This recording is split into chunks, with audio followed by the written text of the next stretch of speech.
Well, greetings, imagination connoisseurs. Once again, welcome to this Robservations episode number 259. Robservations is, of course, the show about something. I am your host, Robert Meyer Burnett, and you imagination connoisseurs, you members of this, the Post-Geek Singularity community, you know what you guys are? You're the most effervescent and delightful fans on the entire interwebs. You know it. I know it. Everybody who comes here knows it. That's how we roll here at Robservations. I want to welcome everybody. It's Friday. I'm going to go downstairs and get some cereal. I don't know the lyrics of that song, but, you know, there's a meme that needs to be brought back. Anyway, ladies and gentlemen, I was trying to think of today, to be honest, I was going to do an all-letter show. I've got like 30 letters to read. First of all, I got new moderators. I want to welcome Jordy54 and Lewis U. Now, I don't take the job of moderating this channel lightly. And, you know, my great moderators, Detective Jim, Terry, the Sheriff of Nottingham, Greg Smith, and, of course, the moderator in absentia because he's so damn busy on his re-election campaign, which I believe November, a week from Tuesday? Of course, Mike Bodden. That's why the website's been a little slow. But, you know, my moderators requested more moderators, and there was a long process. We vetted everyone with the NSA. We had to go through a lot of, really, it was jumping through hoops. I mean, it was amazing. It was a little iffy for these guys, but they're now part of the moderating staff. They can drop the ban hammer, be nice to them, welcome them. It's kind of like if you've ever seen the movie The Hunger, when one of Miriam Blaylock's lovers, you know, rapidly ages. They're still alive, but she puts them in a box, like a coffin, and sets them up in her attic, basically next to all of her other lovers over the course of thousands of years, so they can talk to each other.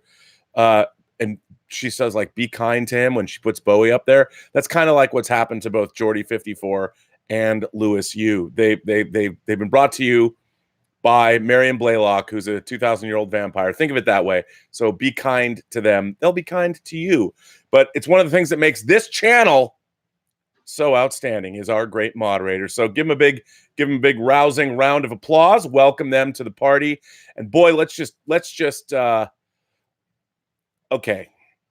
You know, to be honest, I was looking for an excuse to talk Star Trek. And I was looking for some new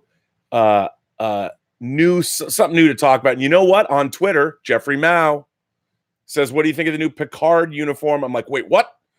A quick Google search leads me to a article I posted up top. Today, this weekend in Birmingham, England, Destination Star Trek is happening. And on display, they have Jean-Luc Picard's new Admiral's uniform that we're going to see in the upcoming Star Trek Countdown Picard comic series. And I put the link to this article up top. If you go look at it, you can see the illustrated picture of Picard in the uniform.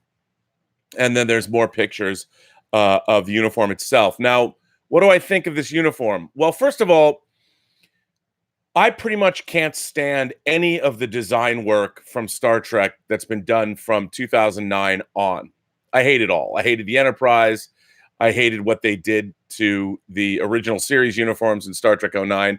And I think the Star Trek Discovery uniforms, they put the disco into Discovery. So I'm not a fan of pretty much anything they've done. I still am trying to wrap my head around that weird collar that is asymmetric. I'm like, what is that? Like, I've never seen that. Perhaps I'm missing some amazing fashion period in all of human history, but I don't get that at all. And it's interesting. So I looked at this uniform, and I got to say, I'm of two minds about it. At first glance, I didn't hate it. I was like, that's interesting. And in a way, it harks back to first season Next Generation uniforms, the Admiral's uniforms with the gold trim. But again, it kind of, to me, it feels 80s new wave or new romantic disco club-like. And the sleeves, look at the weird sleeves. I don't know what that word is because I'm, of course, not a fashionista myself. But whatever they did to those sleeves, they just They don't seem really militaristic or quasi-militaristic or whatever you want to call Starfleet. So it's a piece of design that for me is right on the border of thinking it's cool and appreciating that it harks back to first season Next Generation uniforms. And then if I'm on the other side of the fence, because I could fall either way at any one time, it looks to me like I should once again be throwing on my 12-inch remix of Dead or Alive's You Spin Me Round like a record. And it really does. I mean, it makes me think that, okay, maybe Picard's going to be, instead of going engage, he's going to be going engage. I don't know. Could happen. It's very odd. The design work, I have seen nothing in Star Trek Picard, the trailers that make me smile in terms of design, except seeing the original Balance of Terror Romulan Bird of Prey, which, I understand that maybe the Romulans had to get all ships on deck, kind of like what it looks like the Resistance has done in the trailer for The Rise of Skywalker, so they had to go pull these old ships out of mothballs. But okay, but I'm not impressed by really any of the designs yet. And I also don't quite understand why is all of the design lineage harking back to Next Gen, when, of course, we saw many changes. Not only were there future costumes in Next Generation itself, but with, of course, as the design work from First Contact on through the Dominion War, I really enjoyed those costumes. They were more muted in color, and they felt a little bit more militaristic, more of a kind of it harkened back, even though the colors are different, it harkened back to the Mighty Maroons that were introduced in Star Trek II, The Wrath of Khan, which, by the way, not my favorite uniforms either. I don't understand why anybody is wearing a peacoat on the bridge, maybe on the conning tower of a nuclear sub, like in Crimson Tide, before it submerges. But why would you wear something that heavy on a starship? One of the things that I really always liked about the Star Trek The Motion Picture uniforms, I know a lot of people didn't like them, is that they seemed comfortable. And one of the things that Seth MacFarlane pointed out in our documentaries for Star Trek The Next Generation is he really liked the whole design aesthetic of the Enterprise D on Next Gen, because if you're going to live and work in that environment in deep space on an extended mission, it would have to be ultimately the most comfortable place that you were ever in. Remember, it was a ship of exploration. It was a ship that had families on it. It was not built for combat. They did not anticipate that kind of thing happening. So, I look at this Picard uniform like everything in the Picard series that we've seen, with trepidation. I'm very trepidatious when it comes to this show. I want to love Star Trek Picard. It is the one Star Trek in the last 10 years I can genuinely say I am indeed looking forward to it. Of course, the writing staff and what we've seen from the writing staff continues to let me down. Star Trek Discovery remains the worst science fiction show ever put on television in terms of writing, in my estimation. And that includes gems like The Fantastic Journey and Otherworld. I mean, I know Jonathan Banks is in Otherworld, but, maybe Arc 2. No, I don't know. Arc 2 was on Saturday morning. I think Arc 2 had better stories. Land of the Lost certainly had better stories than Star Trek Discovery, better character motivation. Production values maybe not up to snuff, but yeah. But I am very excited about Picard. My hopes are there. Once again, it was a show, whether he gets credit or not, that was originally conceived by Brian Fuller. Kirsten Beyer, who's written a number of great Voyager novels, really knows the universe. So, and clearly there's a lot of fan service going on. I have hope for it. And when I see, here's the thing. They put this uniform out, kind of like the visitor badge, the visitor badge that Picard is wearing when he goes to Starfleet headquarters. I look at these things and I'm like, okay, this is what's leading the charge of the Light Brigade, not across the surface of a Star Destroyer, but in terms of generating interest for our stalwart heroes and Captain Picard's return. And this is the stuff they're like, here's his uniform. And you look at it and you're like, is there verisimilitude there? Does this look, I mean, it's like gold lame.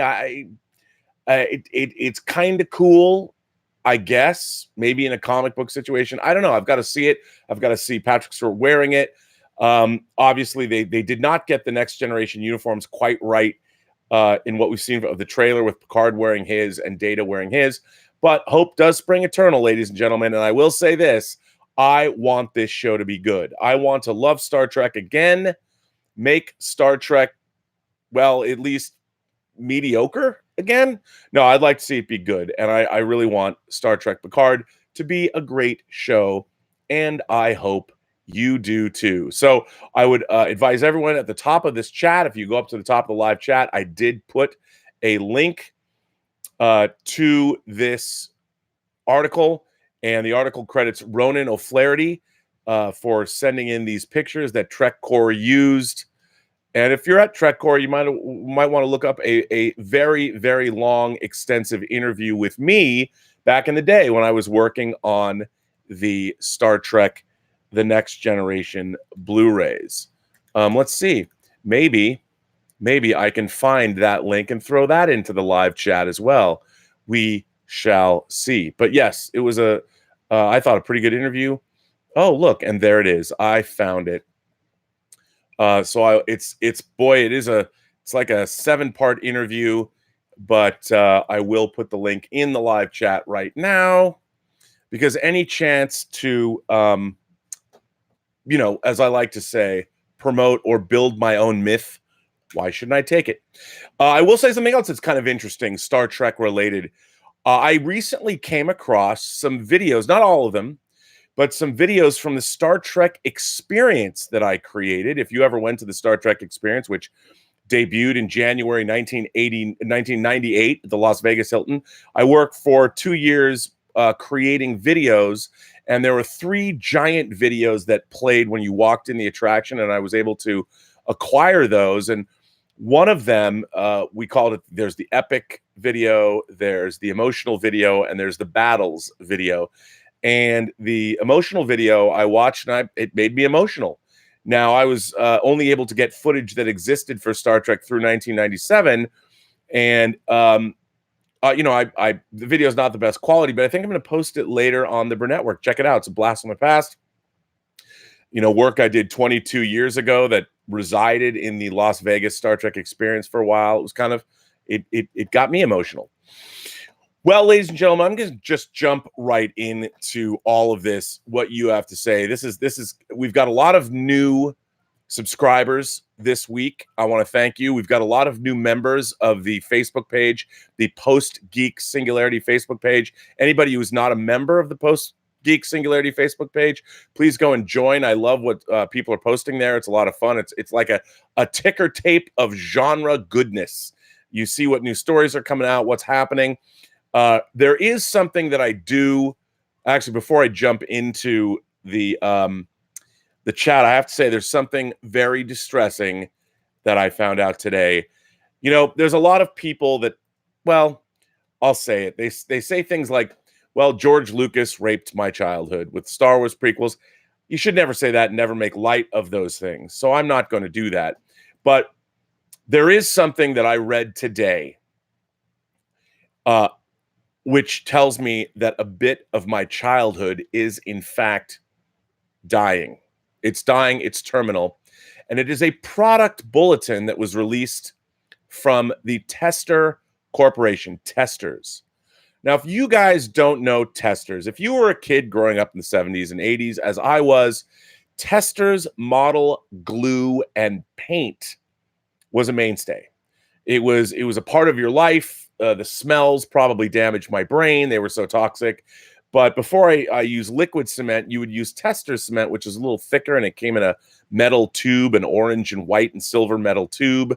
And that was my go-to model paint of choice before I understood that there was liquid model paint. Tester's model paint had a little bit of plastic melted into it to give it its thick consistency. Well, this product bulletin was released this month to all Tester Corporation distributors. Date October 2019. Subject: the end of an era. It is with a heavy heart that we must pass along sad news regarding the discontinuance of the Tester Corporation product brands to all of our international friends and associates. Now, people that build models today, which I still do, Model Master Testors, Model Master paints are still a mainstay of my paints. You know, I like Tamiya paints the best, but you know, I use Testors. There's all different kinds of paints to use, but as many of you know, the Tester Corporation has been under the direction of the Rust-Oleum Corporation, who we have worked with for several years. Regrettably, we were informed that Rust-Oleum have determined it is no longer feasible to maintain the Tester brands. This is shocking, people, shocking. According to Rust-Oleum, the requirements for labeling, special handling, and smaller production runs have made the ongoing sale of Tester brands too costly to continue. Rust-Oleum will be phasing out of the hobby and craft industry. Now, we talk about the death of physical media, ladies and gentlemen. What about the death of plastic models? Kids are not growing up, unless you're a Gundam, unless you're a Gunpla maker, you know, unless you're like Genic. If you haven't seen Genic's channel on YouTube, anybody who's ever wanted to paint models, Genic, Jenic, I believe. Genic's channel on YouTube, the man is the Rembrandt of Gundam model painters and car model painters. The man, if you want to be mesmerized, you know, grab yourself the Vangelis soundtrack, throw on some Genic videos. I promise you, you will not be disappointed. The hobby and craft industry is losing testers. Rust-Oleum has informed us that they will not accept or ship any further Testors brand orders overseas after November 2019. We can, however, accept and ship one last order for Tester brands to help assist any distributor wishing to balance their existing inventory. Please note that any last orders must be received no later than Thursday, October 31st for shipment as ready. We sincerely regret having to pass along this unfortunate news. At the same time, we would like to thank everyone for their years of loyalty to the Tester Corporation and their related brands. Thank you for your kind understanding and continued cooperation. Now, like, I get it. I understand. If you're a kid today, I've said it before, why would you want to spend your hours, days, if not weeks and months, building a perfectly accurate model of the Millennium Falcon like I have right up there, the Fine Molds 1/72nd scale Millennium Falcon? Why would you want to do that when you can fly a Millennium Falcon in, say, Battlefront 2 or any number of Star Wars games? I'm sure it shows up in Fallen Order or something like that. Why would you want to build one? Because when I was a kid, it was the closest you could get. I loved spaceships. I loved touching them. I loved building models. Was a way to feel close to the designs. You felt you understood them better. My life was filled with building model spaceships, model Eagle transporters, model SR-71s. My life is filled with spaceship models, unbuilt and built. Look at this. Can't really tell. No, I can't get over that far.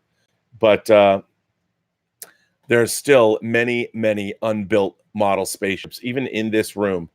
And one day I'm going to get to them all. But not with Tester paint, unfortunately. Which bums me out, which brings me to Garen Gilham's letter. Hey, Rob, I wanted to write you about two of my favorite films. While not genre films, both have some connective tissue with science fiction in general and Star Trek in particular.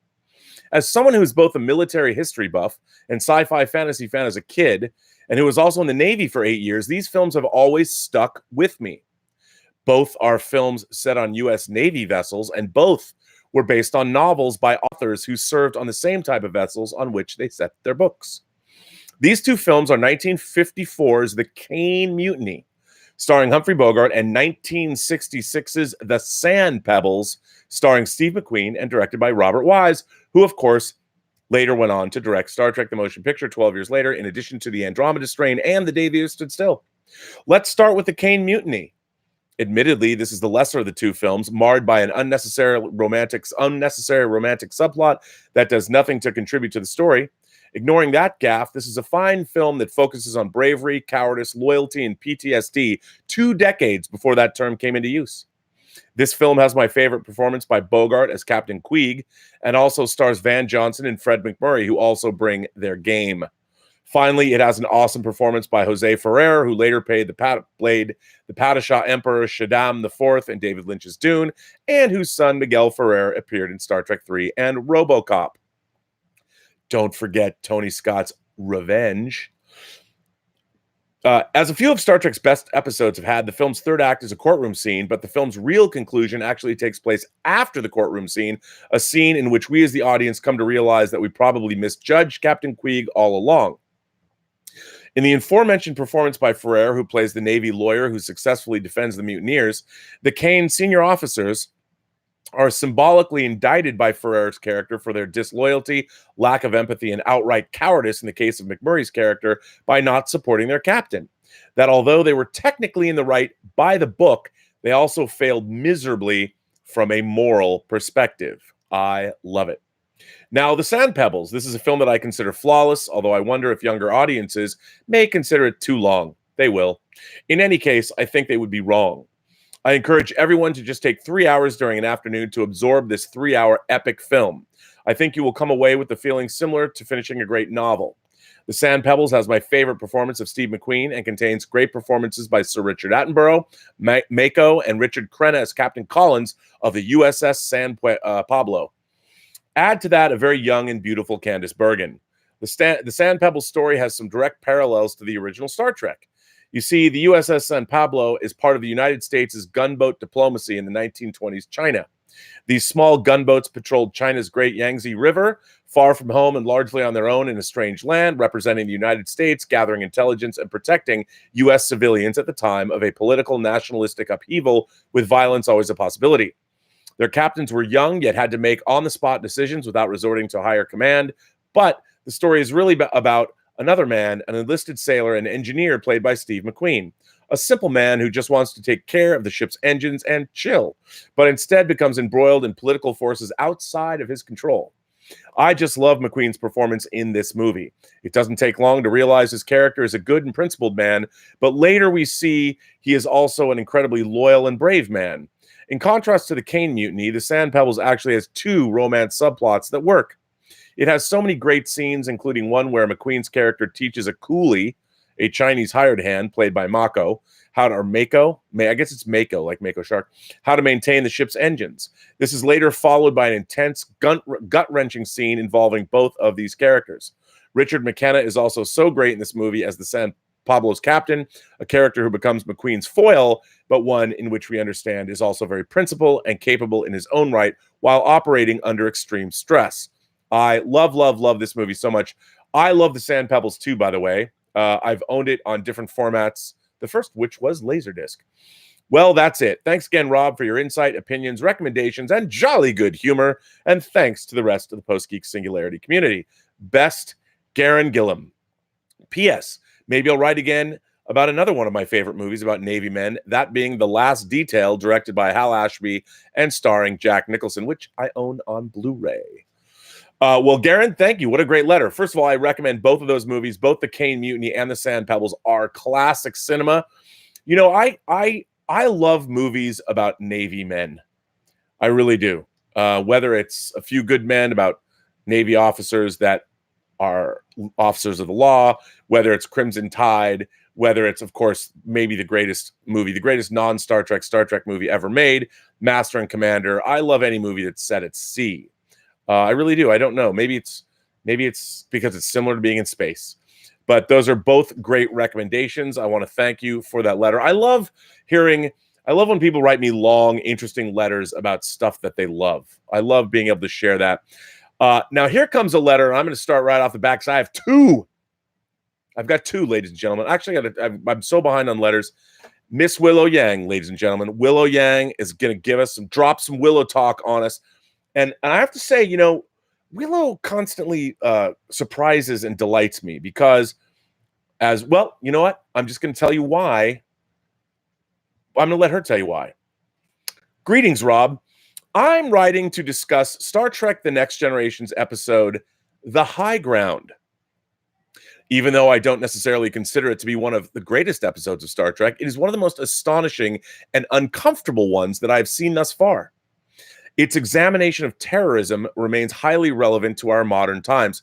If memory serves, I think this was Ira Stephen Bear's first work on Star Trek. He had to come in and rewrite this episode. The episode poses some very difficult questions. Can we feel sympathy for terrorists? Should we try to negotiate with them? Are our methods really much better than theirs? I think that the high ground is very bold in its nuanced depiction of the terrorist Anastasis. We are introduced to an organization that has committed heinous crimes, most notably blowing up a bus full of children, and yet they are still presented as very human characters who believe that they are fighting for a noble cause. Finn, the Ansata leader, justifies his actions by equating them to the American Revolution and the countless other wars that countries have fought throughout history to create a world that we know today.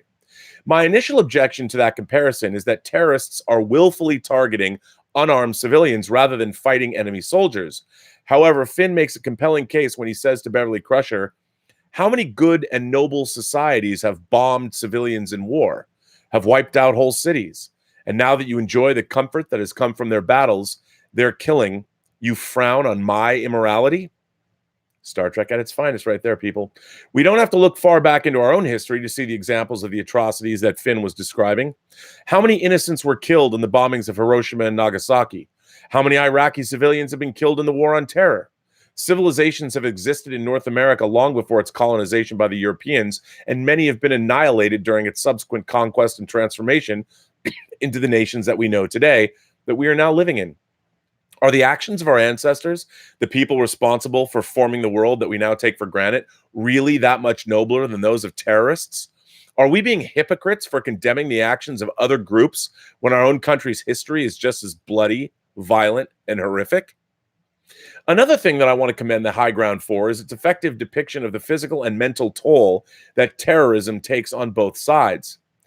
Devos, the head of the Rudian security, initially started out a moderate, but had her worldviews altered upon witnessing some of the atrocities that the Ansatas carried out. Her subsequent severe actions against the Ansatas in turn causes them to escalate their extremist methods. To use the old adage, hate begets hate, violence begets violence, kill one terrorist and you end up creating another in the process. The episode really presents what feels like a hopeless situation, a vicious cycle of never-ending conflict as neither side refuses to back down. Should the Rudians try and negotiate with the Ansatas? Should the Enterprise? Would that then become a validation to the Ansatas and their use of terrorism as an effective means of achieving their goals? As Data posed to Picard, would it be accurate to say that terrorism is acceptable when all options for peaceful settlement have been foreclosed? See, Star Trek always presents two sides of a compelling argument and allows the viewer to roll those concepts around in their head. Unfortunately, we do not seem to have yet reached a point in our development where we can agree on an answer to such a question. My colleagues do occasionally discuss the Israeli-Palestinian conflicts, which have indeed been going on for the better part of a century, with still no resolution in sight. My supervisor has studied in Israel and has told us stories about what it was like living in a state that was under the constant threat of terrorism. He recounted of how he had to undergo some very intense interrogations in order to obtain his visa. The Israelis tend to be especially suspicious of younger men, particularly ones who don't appear to be from affluent backgrounds. He recalls going around the country and being told by the locals of all the different buildings and other public areas that had recently been bombed. He was actually advised to sit at the back of public buses because suicide bombers tend to detonate themselves at the front. We generally took the stories lightly. I had for a period of time been receiving phone calls from some company trying to peddle men's custom suits, and I had jokingly suggested to my supervisor that he should buy one, that so, one, they would stop pestering me, and two, he would look less suspicious to the Israeli interrogators. However, I do also realize that it is also a very serious and difficult matter. I don't pretend to have more than a peripheral understanding of the history and politics underlying the hostilities between the Israelis and Palestinians. I do know, however, that my supervisor has expressed sympathy towards the Arabs in spite of some of their unsavory actions. He feels that they were treated unjustly in the establishment of the Israeli state and weren't wrong to feel that they were being screwed over. Nothing is absolute. It is possible to abhor someone's methods while still understanding the reasons for their actions, and that is something that I really applaud Star Trek for doing. I applaud the high ground for challenging my preconceptions, for making me feel uncomfortable with its bold humanization of some really terrifying and abominable people. As Jarok stated in The Defector, one world's butcher is another world's hero. Perhaps I am neither one. Perhaps there is no absolute answer in this chaotic universe. Best regards, Willow Yang. How can you not be in love with Willow Yang when she writes letters about Star Trek like this? I don't know. It's a mystery. I think we all kind of are. Maybe it's just me. I'll admit it. I'll freely admit it. Let's see. What is I was seeing a Mark C. Oh, wait, hang on. Mark C is here, I believe. And I want to see what he has to say. Let's see what Mark C has to say. Mark C says, if you took Kirk's Star Trek the Motion Picture gray and white tunic, gave him the black belt of the Mighty Maroons, and gave it the black pants and boots similar to the original TV series, you'd get a great uniform. Man, I love Kirk's Admiral uniform. It's more of a greenish gray, too. I mean, and I also like he's wearing like that V-neck white shirt. There's a lot of the uniforms in Star Trek, especially if they're two-tone, in Star Trek the Motion Picture that I really, really like. Again, I think part of the reason is you're going from everything in the original Star Trek series was mandated to be colorful. And the reason why you had the gold velour, red and blue tops is because they wanted to utilize color TVs. Color TVs was new, so they wanted Star Trek, along with a lot of other shows, to be awash in color. That was the point. And I thought it was a brilliant idea to color code these sections in the Enterprise. And going to basically a muted color palette was very obviously different. All of Star Trek the Motion Picture has a muted color palette because on the big screen they were afraid it was going to look too cartoonish and too bright. And that might be true. One of the things I do love about Star Trek the Motion Picture, it shows the passage of time, different philosophy. It's always worked for me, but I understand. But you probably would. I mean, you probably would get a great uniform. Plays with Squirrels is here. Fun fact. Today is the anniversary of the Charge of the Light Brigade. October 25th, 1854. Laugh out loud. Well, that's hilarious. Hilarious because now all I can think about is the Critical Drinker giving his analysis of the Rise of Skywalker trailer and bringing up the Charge of the Light Brigade as we watch horsies and their riders gallop across the deck of a Star Destroyer. Not something I ever thought I'd be seeing, but you know what? Not something I should have put out of my imagination, considering that once we have capital ships being able to float above planetary surfaces or cities like Jeddah in Rogue One, all bets are off. So you know what? I mean, why not have somebody should just go ahead and build a horse racing track on the top of an entire Star Destroyer, because why not? I mean, instead of going to Canto Bight, why not just have a gambling Star Destroyer? Imagine what the sports book and that ship will look like. It'll be dope. Mark C's back again. He says, nothing like that orange smell of Testors model glue. This leaves us with, see, I always say Tamia. Is it Tamia? Tamia? Or is it Tamia? Tamia. I always think Tamia. Tamia is what I always said. Not much else. And I love Tamia. There's a lot of specialty paints, though. There really are. So you got to check that out. Somebody sent me a super chat for 10 pounds, and then they deleted their message. Well, whoever that was, I want to thank you, sir, for supporting the channel in that way. That's very nice of you. Did you insult me? I mean, I don't know. You can. It's fine. We'll talk about it. Movie Pop says, not so hot with Trouble with Edward. Short Trek. Thoughts? I hated that short trek so much. No one acted like they. First of all, why do you have to go retcon the idea that tribbles were somehow genetically engineered by human beings? Kind of like the alien xenomorphs were genetically engineered by what? A crazy robot from Earth? Who are the writers to do that? Really? I mean, you've been given tribbles. They already ruined it. You had a tribble in Lorca's office sitting next to a bowl full of fortune cookies in Discovery. And they just had that tribble. That tribble would have been on that shit. That tribble would have read all of those fortunes and it would have exploded. It would have just reproduced in Lorca's office. But oh no, now we know why. Because, hey, let's retcon the tribbles. It was... First of all, the way the captain treated Edward, I hated that episode. I hated it. Which isn't surprising because What's interesting is when I watch anything to do with Star Trek Discovery, it's only various levels of hatred. There hasn't been an episode where I'm like, that was pretty good. I hated it. I hated it so much. Sadhu's Screening Room says, saw The Lighthouse yesterday. Unnerving and funny. I thought it was unnerving and funny, but ultimately it left me a little empty. Robert Eggers' The Witch is one of my favorite horror films I've seen in years. A movie that is so thick on atmosphere, you have to cut it with a knife. And The Lighthouse was, in fact, similar.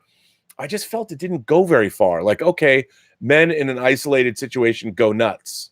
This is not something I didn't expect, but I have to say, Defoe and Pattinson's performances were amazing. The sound design was unbelievable. And this idea of shooting it, well, square, it wasn't even in the Academy ratio, was interesting. And I liked that it was black and white. It felt like it was this, it just added to the whole nature of it. I felt cold watching it, which I thought was great. It was dripping. The verisimilitude was high. As the viceroy of verisimilitude, it gets a 10 out of 10 for verisimilitude from me. Absolutely. And I definitely loved watching it, but it's not for everybody. Adam Blue is here. Adam Blue says, hey, Rob, with all of the Star Wars going on and even The Mandalorian coming soon, I am surprised we don't see much of Boba Fett. Maybe Disney has something in the works. Favreau originally penned The Mandalorian as Boba Fett, but Disney said no, like Rorschach. Now it could be that we find out that the Mando is Boba Fett, or really Disney has other plans. Regardless, like my Obi-Wan script, I have a Boba Fett script, and I think it's awesome. I'd like to share the gist of it. The movie, you realize, of course, you're just giving away your ideas into the ether. And I take no responsibility, Robservations, nor the Burnettwork has any responsibility for sharing your story. The movie would start with Boba Fett, post-Return of the Jedi, escaping a New Republic capital ship. It's Tamora Morrison as he looks today, but in prisoner garb. No Mandalorian armor. We are given no context. Fett steals a B-Wing and heads to an unknown planet. Here we see Fett walk up a flight of stairs that appear to belong to a decrepit temple. Near the top entrance, a fire burns. An old man sits hidden in a robe, using his left hand to poke the fire with a stick. We don't see the old man, but we assume this due to a long gray beard emerging from his hood. Fett starts talking to the man with no response, but then decides to tell him stories. These stories are flashbacks of Fett between the Clone Wars and now. How he met Jabba, how he searched for Mace Windu out of revenge, and we even see Boba Fett squaring off with other bounty hunters as he tries to deliver the carbon-frozen Han to Jabba. This allows the audience to see many different action scenes of Boba Fett without relying on the evolving story to contain each action scene. Near the end, Boba Fett tells the old man that the one thing he hasn't done yet is get revenge for his father's death at the hands of Mace Windu. The old man speaks, saying, well, your time has come. The old man lowers his hood, revealing Mace Windu. Fett stands up, but doesn't look surprised. The two stare each other down. Fett gets emotional, telling Mace Windu he doesn't know what to do next. Mace responds, saying that he went through the same thing after the fall of the Old Republic, and the only thing he could do is sit here and wait for forgiveness. The end. There's way more to the script, but I wanted to at least share my thoughts on the direction of these two beloved characters. Thanks for reading.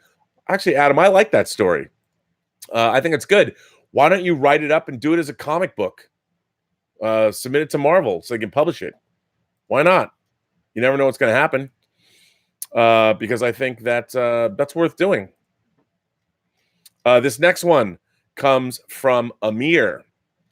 Amir says, greetings, Rob. I'd like to give my opinion on how the MCU has changed the movie industry for better or worse in the last decade, and I'd love to hear your thoughts. You've been saying it for a long time. What Kevin Feige and his team have done is unprecedented. A cinematic universe comprising more than 20 movies with an average of $1 billion each film. From a box office standpoint, the MCU will probably reign as the most financially successful franchise in film history, and I doubt it'll get dethroned in our lifetime. However, what has been the effect of the MCU on the culture and movie fandom? Has it all been positive, or has this unprecedented success brought some downsides? For full transparency, I'm not a fan of the MCU. I've seen all the movies, but they never worked for me except for Infinity War and Winter Soldier, which I enjoyed. There are many reasons, but that's not the point of the letter. With that in mind, I wanted to share my thoughts on what I think is the unprecedented effect of the MCU in the last couple of years. Let me start with the positives. First, MCU movies bring people to theaters. Lots of them. With reports that an average movie fan goes to the movies 4 or 5 times a year, you can bet a couple of them, if not all, will go for Marvel movies. Don't even get started on online fandom. pretty much the dominant discussions are on Marvel movies. Channels get the biggest views when you have the topic related to the MCU. Even in my social media feed, anything MCU is more upvotes and comments than anything else I've seen. As Honest Trailers put it accurately, one way or another, everyone is getting paid by Disney. Now, I was born in the early 90s, so I can't comment for anything before that. But for the time that I have been an imagination connoisseur, I've never seen anything like this. Nothing. To be honest, there has been nothing like this. My friends and colleagues don't go to the movies at all. They don't follow it as actively as we do. However, they'll still know what MCU is and eventually may get dragged into going by some of their friends. This is another benefit of the MCU. Somehow they've been able to create something that not only appeases the hardcore fans, but also passive moviegoers. It's great. If you're a comic fan or a Marvel fan, this is the dream. Now, are these movies invading cinema, as Scorsese says? I think, well, yes and no. But let me elaborate. Let me start this with a personal experience. The last 4 girls that I dated, at some point, I brought the discussion of favorite movies up. Why not? In all 4 instances, the answer was, I like MCU movies. Then they asked, what's your favorite? And I answered with movies like The Godfather, The Shawshank Redemption, Inception, etc., as you should. They got stuck because they've never seen any of them. Well, that's where you come in, son. So eventually we had to talk about MCU movies. And then when it comes to favorite actors, it's always Thor, Cap, or Loki. Laugh out loud. I say this because in my experience, the MCU has been so influential in the pop culture that a passive moviegoer, such as these wonderful gals who are in their 20s, didn't know anything outside of them. To be fair, well, I'm not even going to say that. In my social circle, this holds for many of my friends. Except for my brother, who is also a movie fanatic, I may have talked more about a non-MCU movie 3 or 4 times in the last 2 years with someone else. Why not more? Well, because I can't. None of the people in my social circle, work, or friends go to the movies. I even joined a movie club, and all they talk about is also the MCU with some anime and some it's actually anime, with some anime and some Star Wars thrown in. I come online to movie channels because you get tons of viewpoints and people that enjoy other types of movies as well. This guy. By the way, can I just, as an aside, talk about the fact that one, Eddie Murphy's Dolomite Is My Name dropped on Netflix today, and Criterion is releasing their box set of Showa Godzilla movies, the entire set of Showa Godzilla movies on Blu-ray this coming week. Dudes and dudettes, do we not live in fantabulous times? Everybody should watch Dolomite Is My Name. The way I have experienced it is that for passive fandom, which the majority of people are, it's either MCU on the big screen or something on streaming, a TV movie. And it wasn't always like this. If the box office is a measure of people's interests, then the gap in terms of interest between MCU movies and others are very clear. So when Marty says these movies are invading cinema, I disagree if that means that the MCU is making other movies not get made. However, I agree if it means that it's causing passive moviegoers to skip a lot of other films. I also think another reason is the growth of streaming, but I think the MCU has had an impact. Once in a while, you'll get a joker, but overall, that's it. I think the overwhelming success of the MCU has created this negative influence that a lot of passive fans in my generation equate cinema with the MCU. Again, this has been my experience, and I may be the odd one out, but I wanted to share it. By the way, I digress, but what the hell with these journalists that every day they have to quote someone in this Marvel debate? The Hollywood Reporter even wrote, this is an ongoing debate that we must ask from every non-MCU director in one of their previous articles. Really? I guess the revenue has been good. The ad revenue has been good. To me, the comments are not newsworthy. It's an opinion. My grandmother used to tell me if someone comes and calls me fat and ugly, shouting, throwing a tantrum, mocking, or trying to convince the other person that you are not fat and ugly is nothing but a sign of insecurity. If you're thin and handsome, then his words shouldn't rattle you. That's my opinion about this whole situation. As Jon Favreau said, they can express whatever they want. If you love them and you know they're good, express them just like they did. There's no need to shout the greatness. The box office shows it.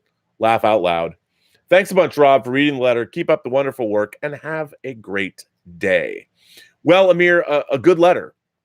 Look, you know, everyone wants to take success down a peg or two. Every other studio that's not Marvel, even hell, Star Wars is envious of the Marvel Cinematic Universe. Everyone is astonished by the success. It is unprecedented in Hollywood. But all culture goes in phases. Culture ebbs, it flows, it changes. And the MCU has been around for over a decade now. I mean, I know Star Wars has been around going on it's on in its middle of its fourth decade, but Star Wars has ebbed and flowed. There was a time in the early 90s where no one thought we were ever going to get more Star Wars. People kind of moved on. And eventually the MCU will be the same. People will grow up and always look for new interests. I mean, one of the things that I think is important about culture, especially how culture is now moving forward in such a rapid fire way with social media, is I think the one thing that has changed in culture that I have not seen, I have not read enough. There's a lot of articles that talk about the periphery of this issue, but I think the real change, the real sea change that has happened is that we, because of social media, are the centers of our own worlds. Now we expect everything that doesn't immediately entertain us, we tune out. You know, you carry around a device which is a fulcrum that brings the entire world into your pocket. The black mirror of the title is the screen that looks back at you before you hit your button onto your smartphone. That's what a black mirror is, or an empty screen on your computer or your plasma set in the case of what's next door turned off. That's your black mirror. And before, I mean, culture was something that you had to work for. You had to go out and get. Now, I'm not saying that you don't have to get out and go to the movies if you want, but really what's happened now is all of the input that people are taking in entertainment-wise, or now it's whether it's news, whether it's music, pop culture, whatever they're taking in, if you don't like it, you just move on to something that you like. And what's interesting is the Marvel Cinematic Universe is exceedingly easy to enjoy. It's fun. You know, it's like when you go to a country fair, you go to Disneyland or an amusement park, or you go someplace where you're just having a good time. You just kind of stroll around and there's all kinds of input and it's fun and it feels good. That's what the MCU is providing. It's providing a really fun time at the movies. And there's nothing wrong with that. And as a matter of fact, I don't know of any movie series that has been consistently providing the kind of entertainment that Marvel does. I mean, when we talk about movies like Iron Man 2 or Thor: The Dark World, or to a certain extent, people talk about Guardians of the Galaxy 2, which I actually really like, but people complain about it, or Captain Marvel. All of these movies compared to other movies that aren't the MCU are still very entertaining. You know, they're not 8, 9, or 10s. They might be 6s and 7s, but they're still entertaining. And in terms of consistency of entertainment value, the Marvel Cinematic Universe is pretty unbeatable. And so that's a good thing. But eventually, you know, even superheroes, there's a whole generation of people that grew up with animation, that grew up with comic books, that grew up with video games, where these characters are important.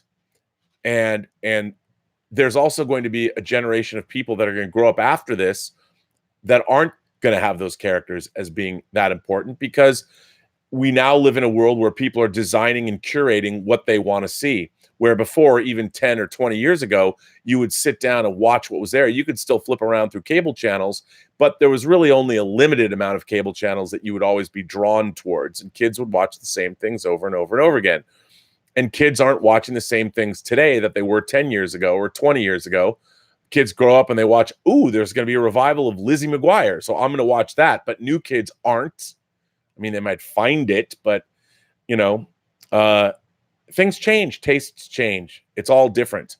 And movies are less of a entertainment force than they were. Sure, the Marvel Cinematic Universe is good and Star Wars is healthy. But, you know, if it's not like, even though I thought Roma was a masterpiece, how many people are talking about Roma? You know, I mean, where, say, in the 70s, that would have been a seminal film that any person who considered themselves at all cultured would go see. But that's not what movies are anymore. Movies aren't even considered the high art forms in major motion picture or major cities that have motion picture scenes. I mean, you know, in New York, film was just as much of an art as a form as going to the museum or going to the ballet or going to the symphony. And that isn't the case anymore. Movies used to have all different kinds of components. And now it's interesting because there's more documentaries. I'm loving documentaries on, say, Netflix. I have access to more documentaries than I've ever had before, but it's not like they're dominating the cultural landscape unless it's based on a big podcast or something that everybody knows. Things just change. Movies are less of a cultural force than they were. Now, when I say that, I don't mean that people like movies less, but we don't have movies that are challenging your feelings about life the way, I mean, maybe I'm seeing this through rose-colored glasses, but you know, who's watching? Where's Antonioni? Where's Tarkovsky? Where's Truffaut? You know, where's Jean-Pierre Melville? Where are any of these people in the conversation? Everyone is making populist cinema now. Art house cinema, not as much as there certainly used to be. But it's interesting. I watched a movie like The Lighthouse, and I'm like, I'm not depressed about cinema. That got made and released by A24, the same company that gave us Hereditary and Midsummer, and of course The Witch. And it's interesting. You look at A24, and they're putting out some pretty vibrant cinema. Whether Midsummer and Midsummer and The Lighthouse are two movies in terms of the horror genre, and I would consider The Lighthouse horror-esque. In a way, I think The Lighthouse would make a good double feature with The Shining, Kubrick's The Shining. But anyway, very, very, all great things to consider. Again, great letters today, you guys. I got so many good letters. Bennett Hardy is here. He says he's 15 and The Lighthouse is your favorite film of 2019. Beans spilled. Well, Bennett, if that's the case, you're the hope for the future. I love that. I love that you feel that way. Now, I would imagine probably because you haven't seen many films like The Lighthouse in a theater, because there just haven't been that many. And I think, you know, if you are indeed 15, what's so great about you being able to experience that in the theater, clearly it had an impression on you.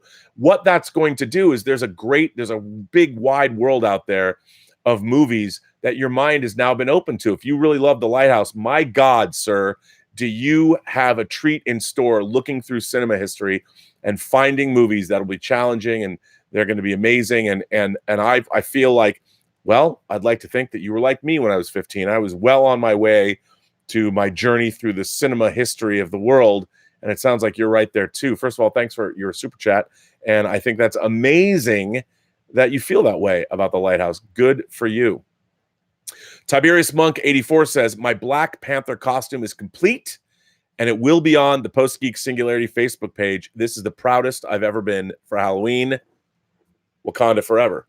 Well, you know what, Tiberius Monk 84, I will say congratulations. Now, you can't really tell. We can't really tell, but there, right here, if you can see the background, that's the throne of Wakanda.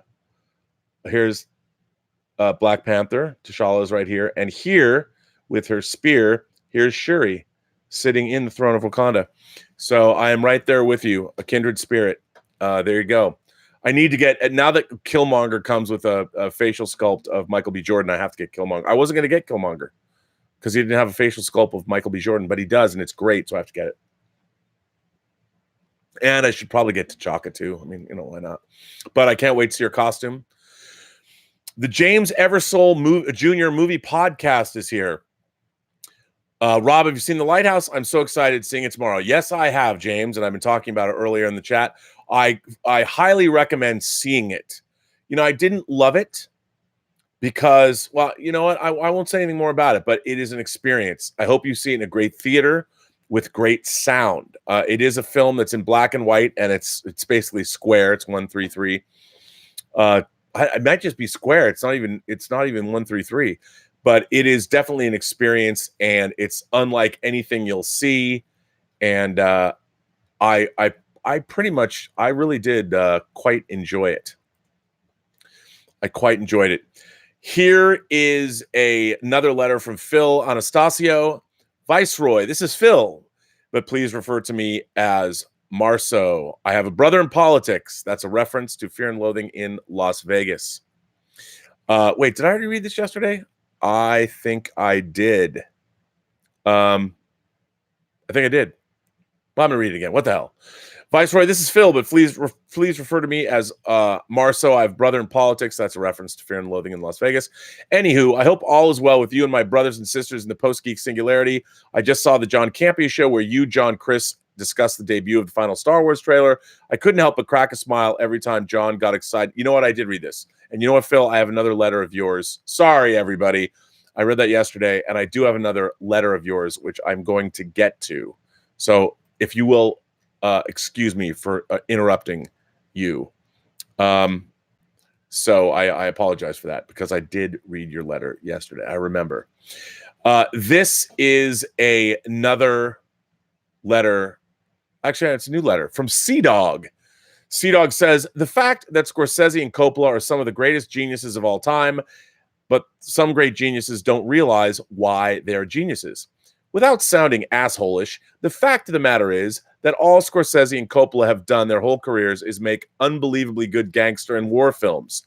They made films that transcended the genre, just like Joker and Logan.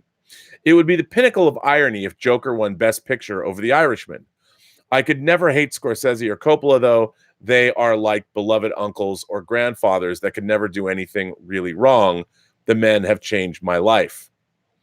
Well, Sea-Dog, I got to say that I think both men's CVs are quite filled with very diverse films. Remember, Coppola made One from the Heart. He made The Conversation. He made The Rain People. He made Rumblefish and the Outsiders. He made The Rainmaker. Let's see, what else did he do? He did Youth Without Youth. Not so good, but pretty diverse. Scorsese has made New York, New York, which is basically a musical. He made Boxcar Bertha. He made Alice Doesn't Live Here Anymore. He made, let's see, he made The Aviator. He made The Color of Money. He made, well, Silence, of course, Shutter Island. Yeah, I mean, he's got a lot of, well, I guess The Departed's a gangster film. Passion of the Christ. I mean, they've made some pretty diverse movies, but I understand what you're saying. But there is some diversity there. This next letter comes from Matthew Bradley Smith. Matthew Bradley Smith says, Dear Rob, greetings once again from Northeast Ohio. Before I get to my topic for today, I wanted to thank you for what your show and this community have done for me over the last few months. I'm not as negative as I was about certain subjects, and I try and engage others in cogent discussion about the things I find less than appealing in genre entertainment. Thank you and the rest of the Post-Geek Singularity for helping me find this perspective. I wanted to write to you today about a subject that you said on episode 252 you would be talking about probably all week: Star Wars. Before I get into the heart of my letter, I want to give you a bit of background on my fandom and this particular piece of genre entertainment. As I explained in my letter on Capital Ship Toys, I love that letter, I watched Return of the Jedi taped off of pay-per-view at the age of 3. What I didn't say was that Jedi was my introduction to the franchise. That's right, I watched the end of the trilogy first and then saw the other 2 entries in the series later on. I know, it's practically sacrilege, but that's the way it was, and it helped shape my fandom into what it is. Let's do a time jump again. It's October of 1994 and at my grandparents' house. My grandfather, just returned from a trip to the drugstore, walks into the den with a plastic bag in his hand. He tells me he has a surprise for me.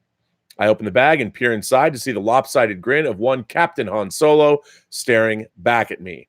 The revamped Power of the Force line had just launched, and my grandfather found the scruffy-looking Nerf herder and an R2-D2 to go with him sitting on the toy rack. I'm so excited, I rip them both free of their plastic and cardboard prisons and begin to play with them. Another link in the chain is forged and a collection begun. A couple of months later, during the busy holiday shopping season, I'm in the discount bookstore, and at the same outlet mall near my grandparents' house where that toy store from my last letter is at, I come across the novel Jedi Search by Kevin J. Anderson. I was aware of books taking place after Return of the Jedi, but until then, I'd only read 1 or 2 of the young reader's Jedi Prince series. I asked my mother if she'll buy it for me. She is skeptical, to say the least, as up until that point, getting me to read is like trying to give a cat a bath.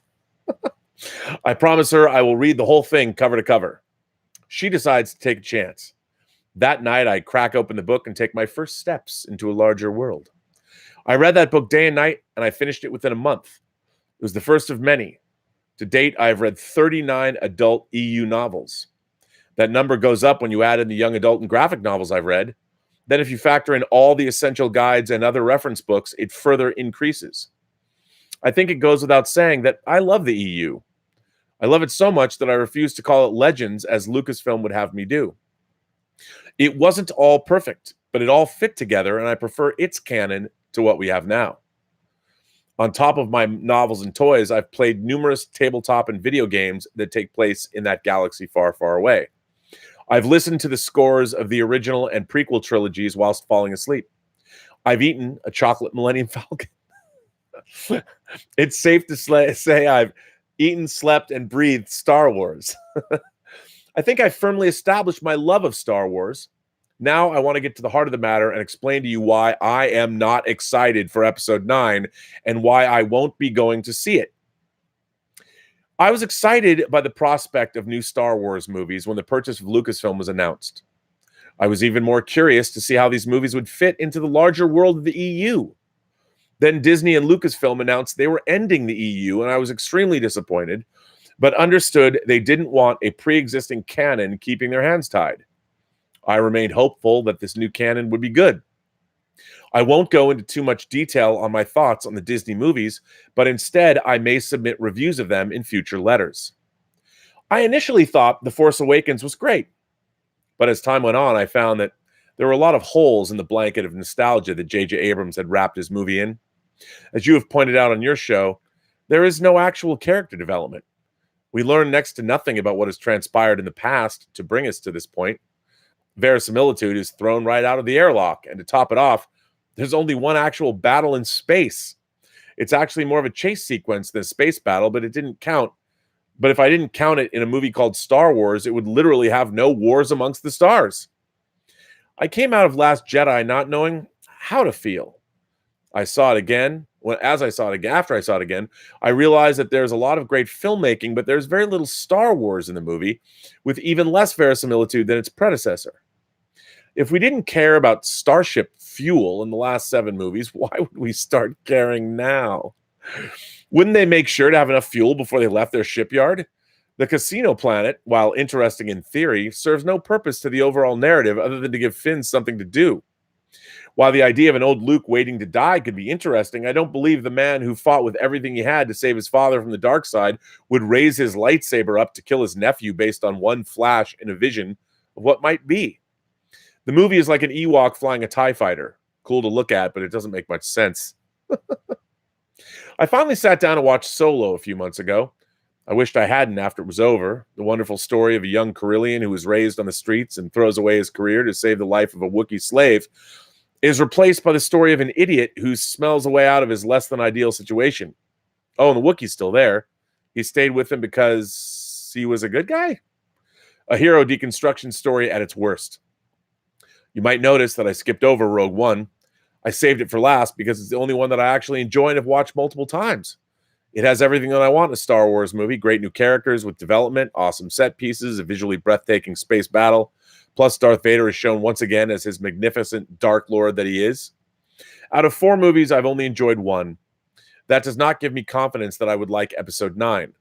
When you add in the fact that the man responsible for The Force Awakens is in the director's chair, and that I found all the trailers for this movie to be incredibly underwhelming, you get a recipe for disaster in my book. I therefore proclaim to you, Rob, that you are wrong when you say that if you're a Star Wars fan, you are lying if you say you're not excited by the impending release of Episode 9. I'm not lying. I feel nothing for this movie, and I'm in no hurry to see it. I'll probably end up watching The Mandalorian, but my expectations are low. I won't tell anyone they can't see this movie or like it, but I expect that same level of understanding to go both ways. For a lover of the expanded universe such as myself, there may not be a place in this new brand of Star Wars for me. I personally hope that further entries in the series are moved either further back in the timeline or set far into the future. To paraphrase another great trilogy, there may come a day when my desire to see a Star Wars movie on opening day returns, but December 20th, 2019 is not that day. May the force be with you, Matthew Bradley Smith. Well, first of all, great letter, Matthew. I have to say that there is something that has not been taken into consideration, I think, by, at least Paramount and CBS, or in fact, Lucasfilm. And that is, with these franchises, with Star Trek and Star Wars both, if you are a fan of those franchises, and let's face it, they are still banking on fans, because fans are the ones that are going out and buying the action figures and buying the video games and buying the bed sheets or whatever. There has been a lot of great stories told in other mediums other than motion pictures or television. And those great stories have endured. The Thrawn trilogy, for instance, which was along with the Dark Empire comic series, really kickstarted Star Wars back into the public consciousness in the early 90s. That's what brought it back. The Thrawn trilogy, those were huge bestsellers. Dark Empire was a big selling comic series, the 6-issue comic series. Now, the problem is when you have someone like J.J. Abrams, somebody who's rich, well-regarded in the industry, has made a lot of money in television and movies. When he is hired, J.J. Abrams does not care which stories have been told in video games, comic books, or novels. Does not care. So in his mind, none of that even exists. It's not real. It's not canon. If it's not seen, it's not canon. But for any Star Wars fans, Grand Admiral Thrawn's dope. He's a dope character. Now, we've seen him in the comic medium. We've seen him in book form. We've seen him on animated shows. I mean, Grand Admiral Thrawn is a great character. I would be hard-pressed, or I think J.J. Abrams would be hard-pressed to even know who Grand Admiral Thrawn is. Everybody says they're fans of these franchises. The only person who actually didn't, J.J. Abrams flat out said, well, I'm not a fan of Star Trek. And yet he was put in charge of Star Trek. And the thing that I, as a fan, lifelong fan of both Star Wars and Star Trek, I don't know why people don't think I'm a Star Wars fan. I mean, this dude saw Empire Strikes Back 26 times at the UA 150. 26 times first run. 27 when I saw it with my man, Greg Smith. When Greg Smith, my moderator, Greg Smith, and I were in line in 1985 for the very first time, all 3 Star Wars movies were shown together in a public venue. 9 theaters across North America to promote PBS. It's true. I got Saturday detention because of it. So there are all these great stories that are out there. I think the same is true of the Predator and the Alien franchises as well. And a lot of great stories. I mean, what I find really interesting is that if I was controlling one of these franchises, say I was controlling Star Trek, you've got like a guy like John Van Sitters who controls consumer products, and then he's been bumped up to overseeing the franchise. But you need what I think would be interesting. Look, they look to novels to make movies from.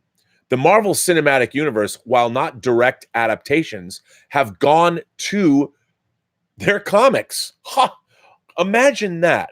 Imagine going to Ed Brubaker's run of, The Winter Soldier, and adapting it, going back, well, here's a story we've got to delve into. And it's amazing to me, none of these other franchises, not Star Trek, not Star Wars, are going back and looking at all of this existing material, because they don't think comic book writers or or novelists, which is absurd, because how many comic book writers and novelists have gone on to write movies and TV? I mean, Brian Vaughn, Howard Chaykin, but anyway, a lot of people. So they don't look into those things. And, J.J. Abrams is getting paid for his screenplay, but it's really interesting to me. There were already amazing stories that were told. Go in there and mix and match and pick things out of those stories, and because they're better. The stories are better. They exist. They're already out there. And if you're a fan, and you've read these stories, you're like, these are great stories. And when you're given a movie like The Force Awakens that makes absolutely no sense, you think to yourself, okay, here's where we last saw our characters. Here's where the galaxy was. The Emperor's defeated. Vader's defeated. Luke has triumphed. So then we jump 30 years in the future and nothing has changed. There's just, there's a new empire called the First Order. And there's a resistance, even though there's a republic. Who does the resistance work for? None of it makes any sense. And anybody who's a fan, I don't begrudge, I don't take away from people that like The Force Awakens. But it doesn't make any sense from a storytelling standpoint. It can be fun. You can sit there and go, it doesn't matter. It does matter. It does matter because if you're a Star Wars fan and you've been playing video games and collecting toys and collecting comics and all that, these stories have been told. The 30 years after Return of the Jedi has already been filled in. And while some of it's hit and miss, a lot of it's pretty damn good. And you read this and you expect at least that level of storytelling because they got all the money. J.J. Abrams has all the time. Like, why didn't J.J. Abrams hire 10 people to go devour all of this material and write reports? Like, what are the best elements of this story? And it's amazing because if that was done, Disney Star Wars wouldn't have a problem. And what's funny is all of this stuff is out there. They already own it all. And then when Star Trek does it, you've got Kirsten Beyer, who's written Star Trek novels. When her time was on I've heard stories. I haven't talked to her directly, but people that know her very well. I mean, basically, she was told, "Oh yeah, you're on the staff, but go sit in the corner." Luckily, Star Trek Picard is a show that she's had a lot of input into. But again, Michael Chabon. When has Michael Chabon written Star Trek? I know he's a Pulitzer Prize winning author, but it's just strange to me. It's strange that there's been so much ink spilled on Star Trek. Literally tens of thousands of pages. And you could go in there and go, why not adapt this? Why not adapt that? I mean, they've even done, if you wanted to do a canonical Star Trek series that was concurrent to Kirk, Spock, and McCoy, there's even a book series, the Vanguard book series, that was awesome. Peter David wrote an entire New Frontier series. Again, awesome. All of these things, you go in there and you can cherry pick what you need, but they don't. They don't look into that. It's so strange to me. Marvel does. Marvel goes into they don't sit there and go, we're not going to go adapt our own comics. Why would we do that? Well, they do. They don't do it exactly, but they do. They go take the Civil War comic. Civil War was not exactly the comic. There was a lot of other stuff they couldn't put in there. But the gist of it was the ethical conundrum faced by Steve Rogers and Tony Stark and what it did to their relationship and what it did to the Avengers came right out of a comic series, a good comic series. I don't understand. It's incredibly frustrating. It's incredibly frustrating because if you already have better Star Wars stories in your head than what they're telling on screen, which is supposed to be the Tiffany of Star Wars stories, there's a problem. And you know what? Those people don't even know that. They don't even know that. And that's the funny thing, because they don't pay attention to. If you were to tell anybody who works in Hollywood, aside from Kevin Feige, that, you really should pay attention to the comics and the novels and the things that have been written, because there's been great stuff.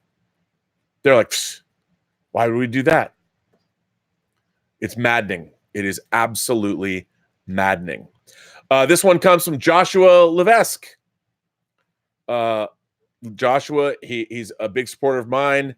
Always been a fan, very vocal on Twitter. Joshua says, hey, Rob, I just want to premise this letter by saying that you literally saved my ass on Twitter last night. I thought Rise of Skywalker tickets were supposed to go on sale after the trailer debuted, not before 8 p.m. Eastern Standard Time. Thanks to you, I got 3 tickets for the Dolby Cinema on the 20th. Anyway, I expressed my deep love of Star Wars in my last letter and started watching this new trailer with overwhelming anticipation. I know some of your followers on Twitter disliked it, but I absolutely loved it. Granted, only C-3PO talked to anyone, but it felt way more epic than any of the previous movie trailers and grander in scope.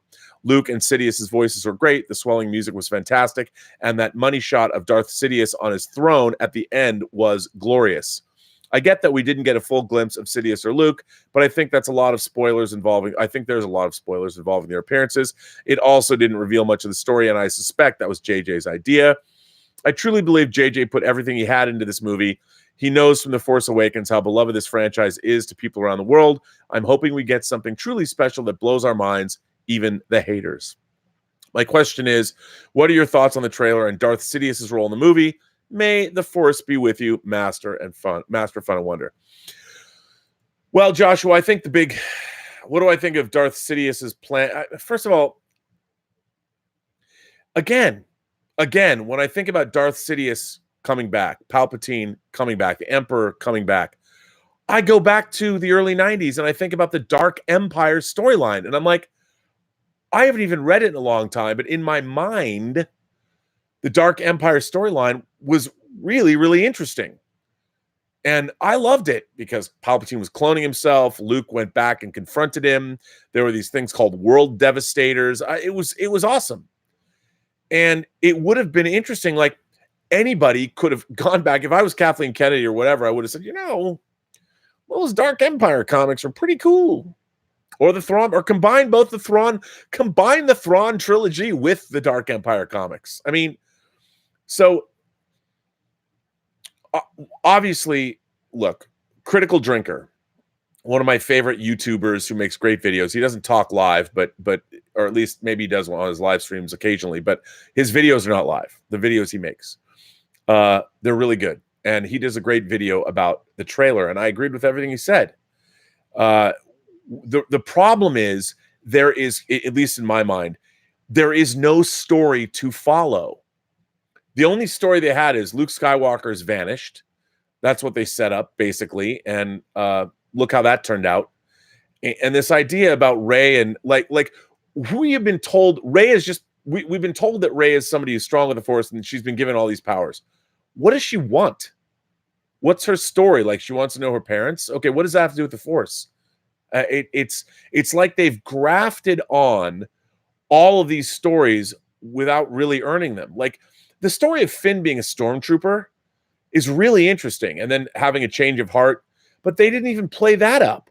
I mean, there's this, as Critical Drinker points out, there's that one scene of Poe and Finn running up the corridor and they're blowing away stormtroopers. Well, how does Finn, maybe we'll find out, but how does Finn feel about that? Gunning down people that he knows are just dudes like him, that were conscripted when they were probably at a young age by the First Order and forced to do that. I mean, I don't know if they're ever going to deal with that again. And it seems to me like that would be, how does somebody who is a stormtrooper who probably had to do a lot of bad things before we met him, how does he reconcile that journey? How does he feel about it? How does he redeem himself? Is there any redemption? And when I see him in a trailer gunning down other people just like him, people that probably weren't given a choice, I'm like, well, I mean, I know I can't make these assumptions, but in a way I can, because I've already seen Super 8, I've seen Star Trek 09, I've seen Star Trek Into Darkness, and I've seen Star Trek The Force Awakens, and I have seen no evidence of great writing in those films. And J.J. Abrams co-wrote the script. So this is not me being down on Star Wars or Disney. It's me being down on J.J. Abrams, who I think is a bad screenwriter when it comes to feature films. And I don't know if he's capable of writing something that I would find very interesting. I just don't know. So we'll have to see. Now, I do want to see Rise of Skywalker because I'm always interested to see Star Wars movies. But I can't get, even in the trailer, I feel like J.J. Abrams is given a painting or an image. He's like, oh, that's really cool. Like horses galloping across a Star Destroyer, or a Star Destroyer is a whole fleet being locked in a giant ball of ice, and they all escape. And I'm like, okay. And then he wants to show us that, and he's going to back into that image no matter what. Like, let's make Star Killer Base into a planet. It'll be that big. Okay, but none of that makes any sense at all. Why am I looking at this? It just bothers me. But anyway, I'm glad you're excited, because you know what? I don't like it. I don't like it if people aren't excited. Why shouldn't they be? Everybody should be excited about stuff. And I don't want to be somebody to take away. I don't want to take away somebody's excitement. I don't ever want to do that, because there's a lot of people that are excited for Star Wars. And I think it's right. And I am too. Like I said, 7 weeks of Star Wars. We got 7 episodes of The Mandalorian. We got Rise of Skywalker, and then we got the final episode for season 1 of The Mandalorian. Who doesn't want to live in that time? That's some amazing stuff, man. I think that's great. I can't wait. Koba is here, our favorite Simeon. Koba says, who is your favorite actor to play Dracula? Ooh, that's a good question. Probably Christopher Lee. I know he doesn't really talk in the first one or much in the second one either, but I like the way he looked. He had a gravitas to him. I liked Frank Langella's Dracula too. That's not to take away from Lugosi's Dracula, but I did like Christopher Lee's Dracula, and I did like Frank Langella's Dracula as well. So yeah, there you go. Willow Yang says, will you dress as the robot monster for Halloween? So anyone who's on Twitter, you know that for Twitter, a lot of people change their name to something cheeky for the Halloween season. And this year I came up with, instead of RMB or Robert Meyer Burnett, I came up with Robot Monster Burnett. Robot Monster was a cheesy 50s science fiction film that was so low budget. They found, I think, if memory serves, I want to say it was an actual space helmet from the George Powell movie Destination Moon and an ape suit. And they put a guy in an ape suit and put the space helmet on him, and there's the Robot Monster. So, and then I changed my avatar to be the Robot Monster. I don't know if I'm going to dress as the Robot Monster for Halloween, although I could probably sweat out a few pounds. That'd be great if I was wearing an ape suit, but that would be kind of a good costume to wear. A lot of people haven't watched Robot Monster. By the way, I don't recommend it. I recommend a lot of movies. Robot Monster cannot be one of them. But come on. Corey Timmons says, thanks for doing the interview with Geeks and Gamers. Respect. Yeah, that interview has caused a lot of controversy in my life. Unexpected controversy. I thought it was a good interview. Here's the thing. I don't normally pay attention to. There's a lot of YouTube channels that I watch of all different kinds, not just movie related channels. And I was watching Midnight's Edge fairly regularly because I watched their videos about Star Trek. I thought they were well-made videos, and I appreciated. Look, there's a lot, as with all fans, there's a lot of speculation, but at least Midnight's Edge did some learned speculation. Some of what they said I didn't agree with, but I enjoyed their videos. And Midnight's Edge, I started watching more Fandom Menace channels. And I thought the Fandom Menace was Ethan Van Sciver. I mean, and to be honest, I was a big fan of his comic work, but not a big fan of what he was saying. And I was watching him, a couple of years ago. And again, not a big fan of his online presence, but I thought that he was the Fandom Menace. I wasn't paying attention to the fact that the Fandom Menace really is a group of different channels, different people. And, I started watching Midnight's Edge because there's Star Trek stuff. And that kind of led me over to Gary Beekler and Nerdrotic. And I was watching a lot of Nerdrotic. And then over the last couple of months, I was watching Jeremy from Geeks and Gamers. And I wasn't, I didn't know much about Jeremy's channel, nor did I follow whether or not Jeremy had previous beefs with, say, people I knew. And there's a lot of people that have taken shots at people that were with Collider. I don't know if anyone knows, like, Film Gob. Film Gob has done a lot of making fun of Collider. They even made a video of me. And I don't take it personally. I mean, if you put yourself out on the internet, or you make a movie, or you do anything to be reviewed, there's going to be people that hate your guts. It's just part of the territory. But I do think that what I don't like is all of these fandom channels. We're all fans. Like, look, Red Letter Media. I've loved Red Letter Media since I saw Plinkett's first review of Mike's as Plinkett's first review of Star Trek Generations. When I saw those reviews, and they've got to be over 10 years old now. But Plinkett's review of Generations and First Contact and Insurrection and Nemesis, I was fans for life. And the send-ups they do, the Nerd Crew, they're hilarious. So I don't take any of that stuff. I don't. It doesn't bother me, and it's kind of funny. And that's what humor is. You got to laugh at yourself. So, with Jeremy, I don't know. People started talking to me about Jeremy and all this, and I watched his channel. And look, I disagree with a lot of the stuff people say. What the Fandom Menace says, and because a lot of opinions. The one thing that I can offer to a certain extent that not a lot of people, or maybe nobody, I mean, Kevin Smith can offer this, and I'm not comparing myself and saying I'm on his level or not, but I have been working in the entertainment industry for 30 years. So I can bring a legitimate perspective from somewhat within the industry.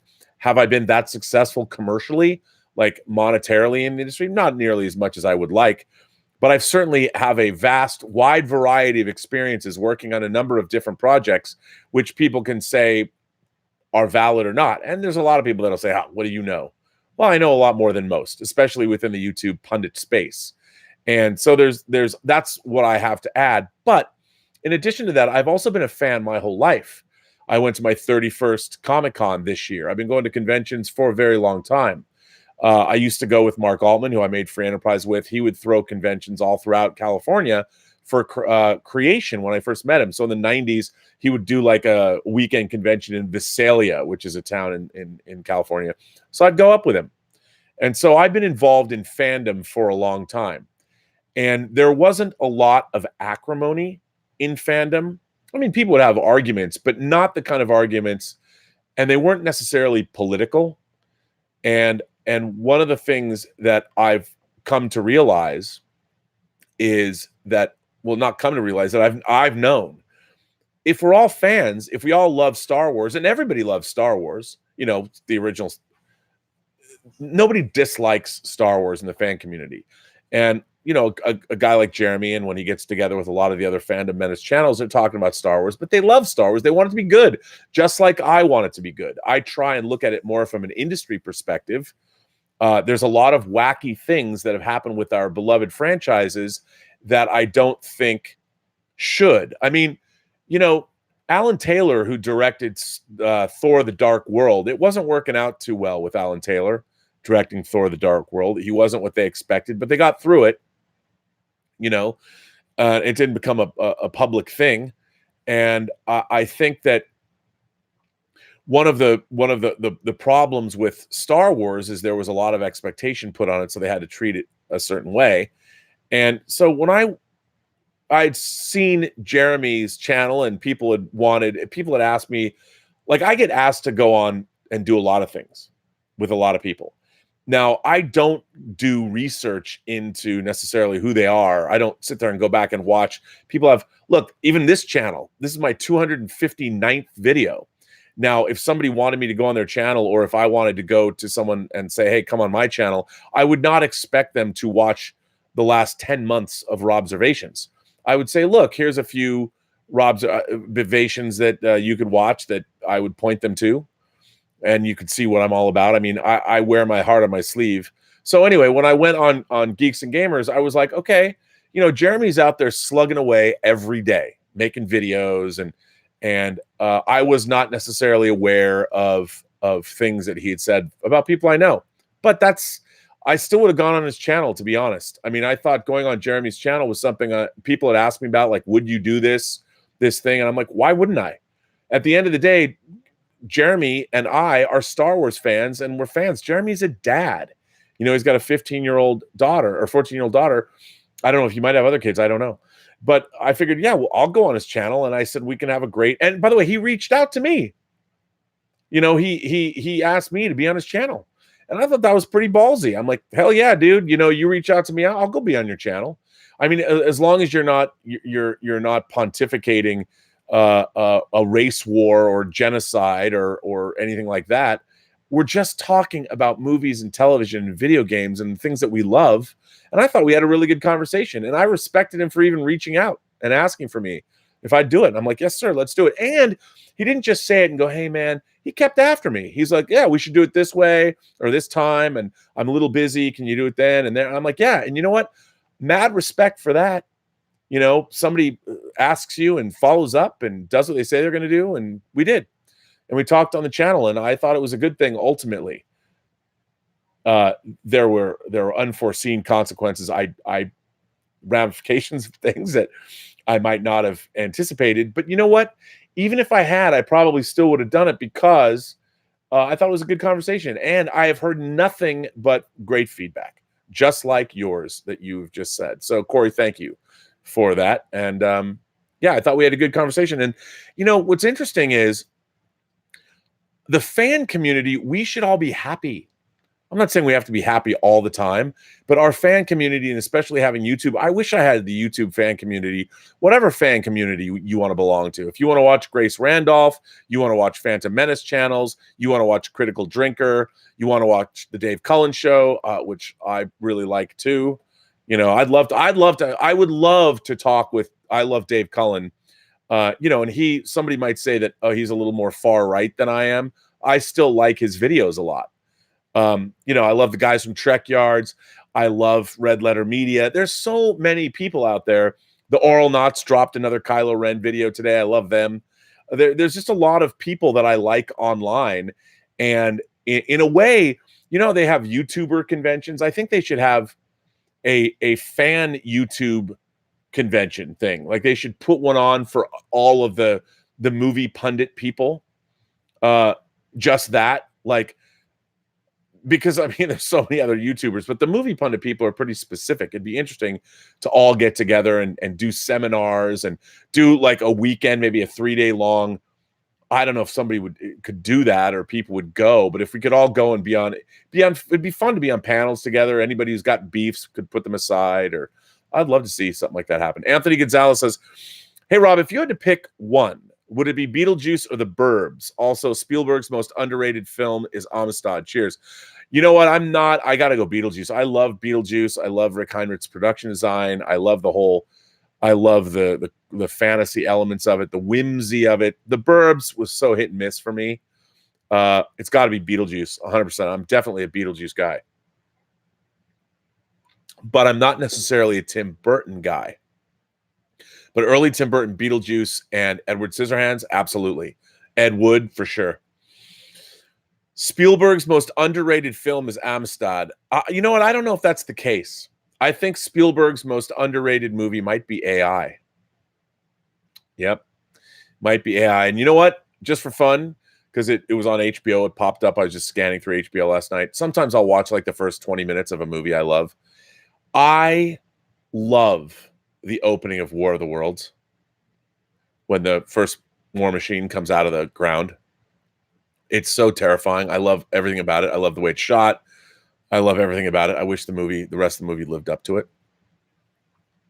Koba says, to be fair, J.K. Rowling created the Harry Potter universe, yet Crimes of Grindelwald was awful, in my humble opinion, and she wrote that. Yeah, it's true, but she didn't direct it.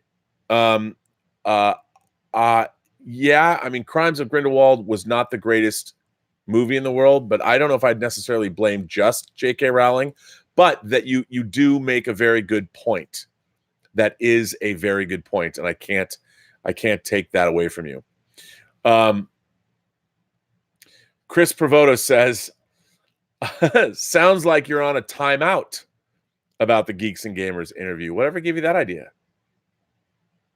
No, I time out. Look, I am a free agent. I go on a lot of things.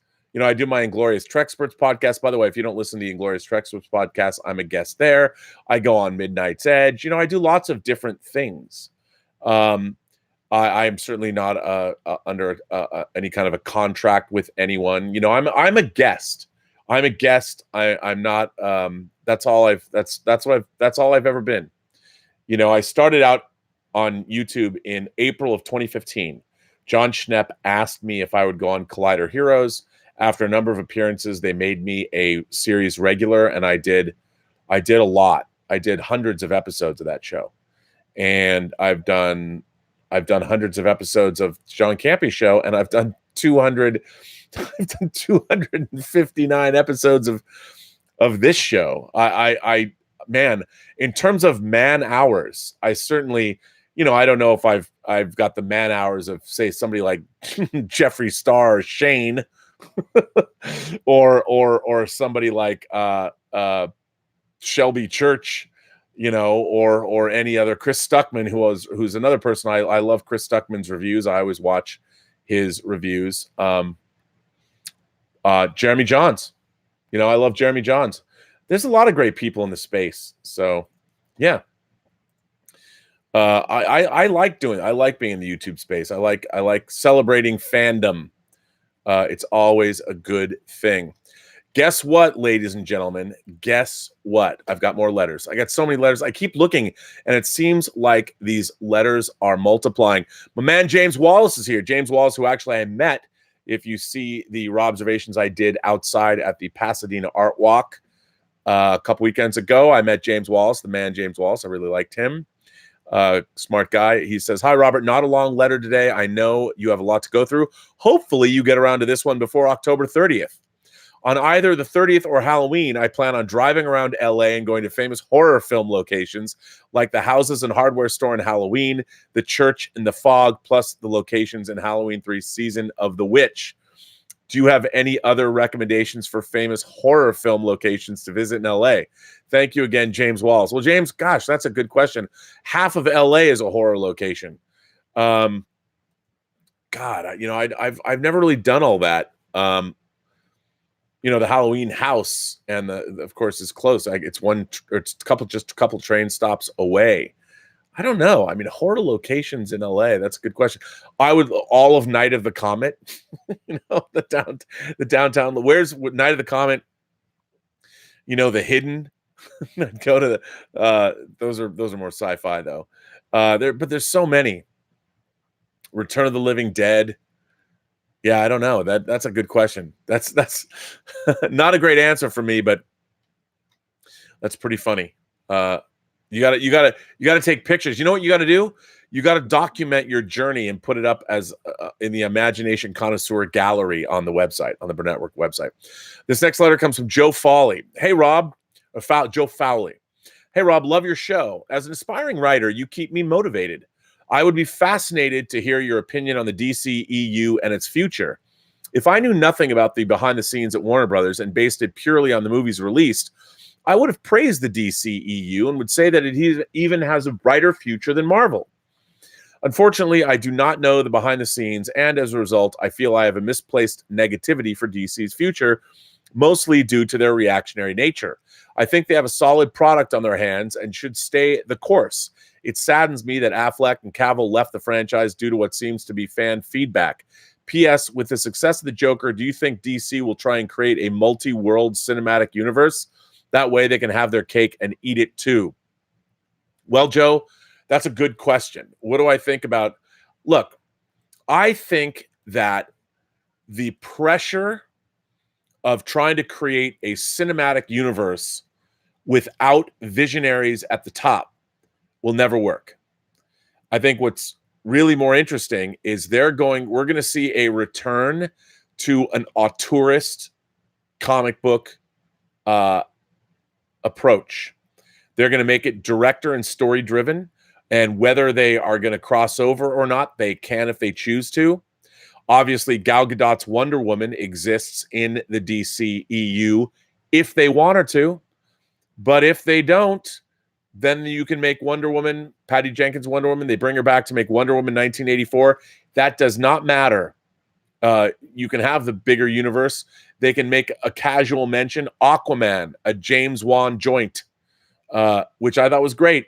Goofy as all get out, but I enjoyed every minute of it. I felt like a little kid watching Aquaman. I don't even know how they could reconcile Aquaman into a larger DC EU. Maybe they could. I want to see the Amazonians and the Atlanteans go to war. I'd love to see that. But they don't have to. Joker closing in, $900 million, $1 billion.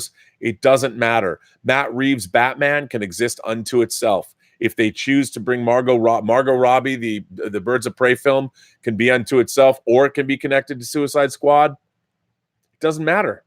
I think that's great. I think what the DC EU is going to do is not care about their extended universe. They're going to get great directors who are going to get great scripts, and they're going to make great movies without worrying about putting together this thing. And I'll tell you something. One of the things about the Marvel Cinematic Universe is it has a style to it. And while there are auteurs, the Russo brothers, James Gunn, certainly Kenneth Branagh, and that have been working, Jon Favreau, that have been working within these parameters, and they've allowed the auteurist in those guys to come through. They've pretty much been fairly uniform. I think what DC is finding out is that we don't need, our monetary success is not based on a larger cinematic universe. It is based on an auteurist vision. Even Shazam, which really didn't work for me very much, mostly because of the script, which was all over the place. Even that was an auteurist vision. And I think, I don't care whether DC has a universe again. I just want to see great films. If I can get a Joker, if I can get a great Wonder Woman 84, whatever I get, I just want great movies. With Marvel, they've made their universe. They've made me care. I love the MCU. But with DC movies, I don't. Aquaman, to me, was a standalone, unto its own self movie. I'm sure Matt Reeves' Batman is going to be its own thing. I like that the Joker was its own thing. Shazam was its own thing, aside from having Superman at the end. But if they want to cross over, they can. If they don't, they don't. I think DC is better off doing what they do. It's a multiverse. If they want to cross over, they can. They don't need to say anything about it. You can have Superman cross over with Shazam, and does it matter? If there's no real DC EU, they can do whatever they want. And I think there's freedom in that. They don't have the people at the top like Kevin Feige to manage a cinematic universe for them. So they shouldn't do it. That's my at least that's my 2 cents. Your mileage may vary. Yeah. Thomas Berg says, love your show. Been a fan since episode 54. It's so funny when I hear that episode 54, I'm like, oh my God, that was so long ago. But thanks for being here. I really appreciate that. It's funny. I am approaching episode 300. Obviously, there's 40 more. After tomorrow is I get to episode 260, and there's 40 days left. It's like the Jews being out in the desert. But it's funny. I think for the 300th show, which I am going to be in my new set by then. I keep saying that, but I am going to be in my new set by then. I should have some people come down. If I made more money on this channel, I'd fly people in.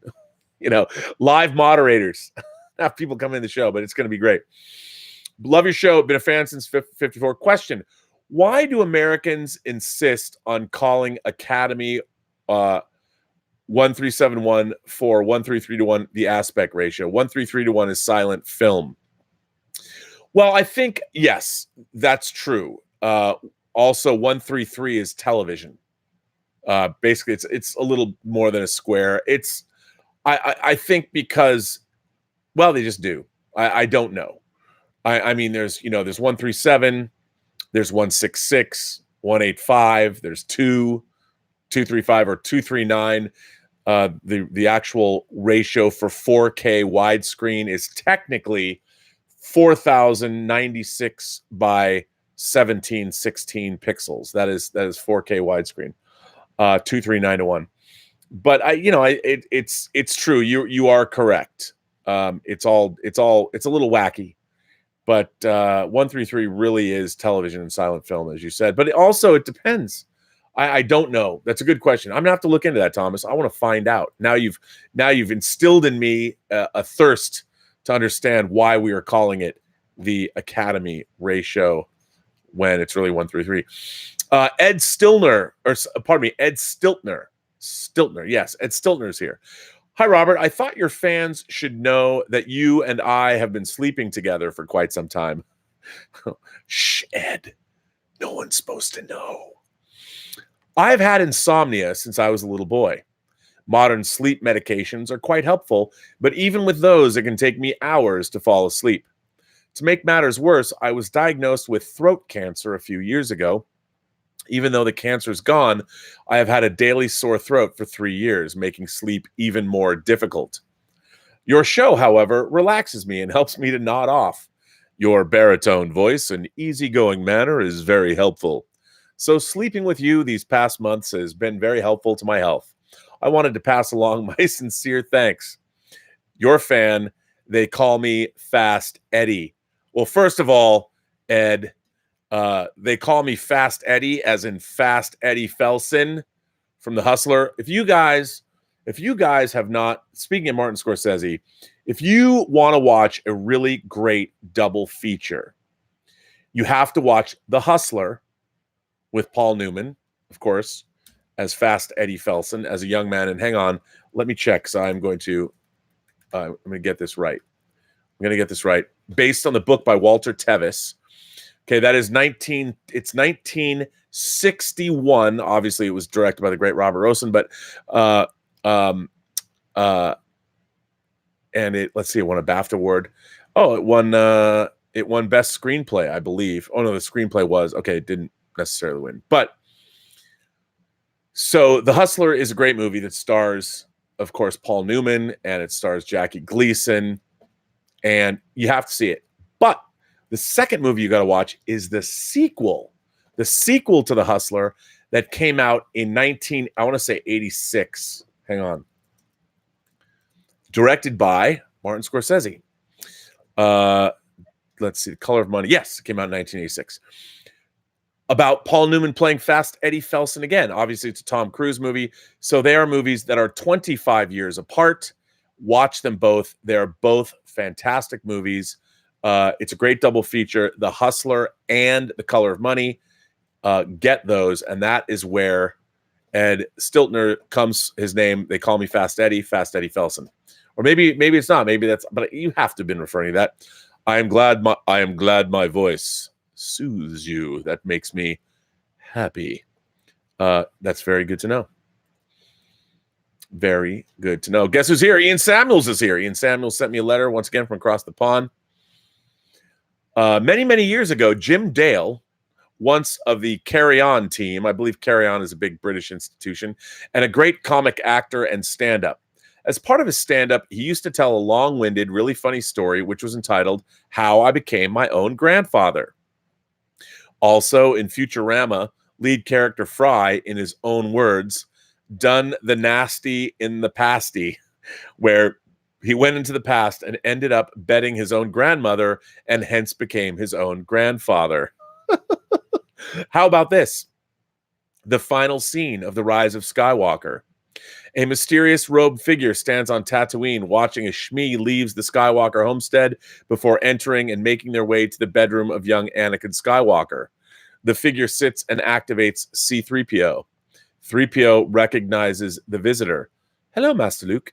Luke Skywalker pulls down his hood. Hello, 3PO. There's something I need to tell you. He then tells 3PO of the complete Skywalker saga, a.k.a. Luke Skywalker, how I became my own grandfather, including how using the Force he traveled back in time and impregnated Shmi Skywalker with his genes using the Force. As Luke leaves the Skywalker home, Force Ghost Yoda appears and says, the circle complete now is. Wouldn't it be complete the circle now is? What do you think, Ian? No, Ian, no time travel in the Star Wars universe. I don't like it. No time travel. Although I do like the idea. You know what? Wouldn't it be cool if somebody said, I don't know if it was Critical Drinker, something I was reading said that C-3PO is a kit. He's a kit robot, and there's millions of protocol droids, and that those kits were created by Palpatine. So all protocol droids, like the clones, at some point, Palpatine just turns on the protocol droids and they all do his bidding. That's why C-3PO has red eyes, even though that's probably not true. But hey, it could be true.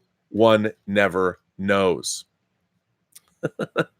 But yeah, I just don't like that. But the circle is now complete. I can see that, but I like it better if it's, when I left you, I was but the learner, and now I am the master. That's kind of better.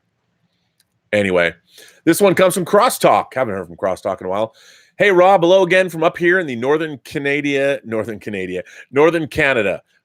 Pardon me. Hello again from up here in northern Canada in Festival City. Just dropping a letter. I've had some days to think about this. This will be the last time someone hopefully sends you something regarding what Scorsese and Coppola have said regarding Marvel movies. So the premise of my thought is this. What qualifies art as socially conscious? Let me preface this by saying I don't mean what qualifies art as socially responsible or political. I mean literally what qualifies art to be socially relevant during the time it was created.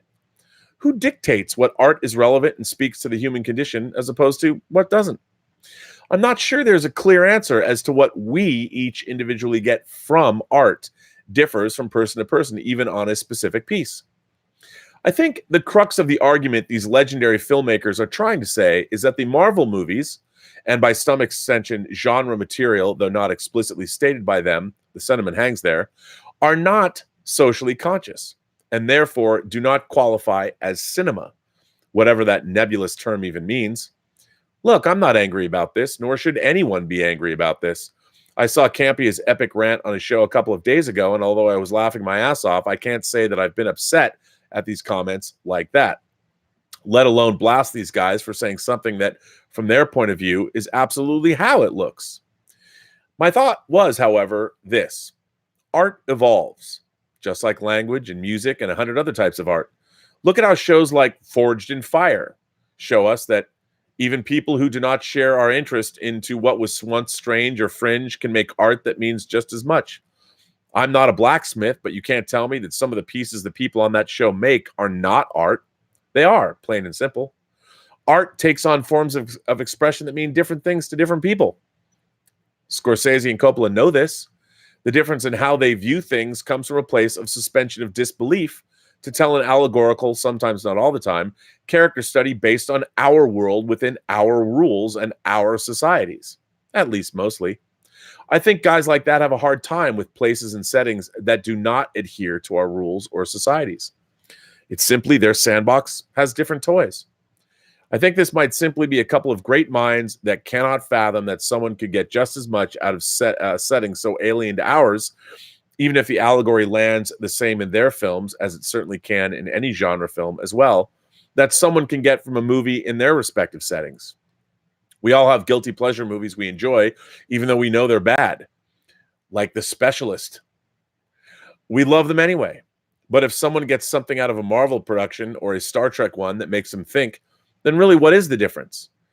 Are you creating your art to tell someone tell someone something or make them think about something?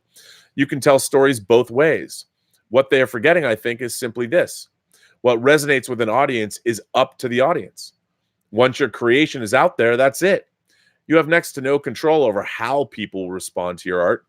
I think the Marvel movies offer the one thing we can't escape from these days. What, with the 24-hour news telling us that we are more divided now than ever, is simply that of escape. We need a break from this unrelenting information age that tells us to think one way or behave another. Sometimes we just need escape, and that's what's beautiful about art. So I understand what they're saying when they say genre isn't cinema. But for me, at least, sometimes escape and a good story in an unfamiliar or alien setting for 2 or 3 hours is exactly what I want. Not to mention that escapism can be good or even great storytelling, and I'm not sure they realize that. If they do, their comments do not reflect that knowledge. Anyway, that's the end of my rant. What do you think, Rob, about how art changes over time? And maybe so should our understanding of it. As always, looking forward to the responses from you and my fellow imagination connoisseurs. Much love from the Great White North. And take off, hosers. Well, first of all, Crosstalk, great letter.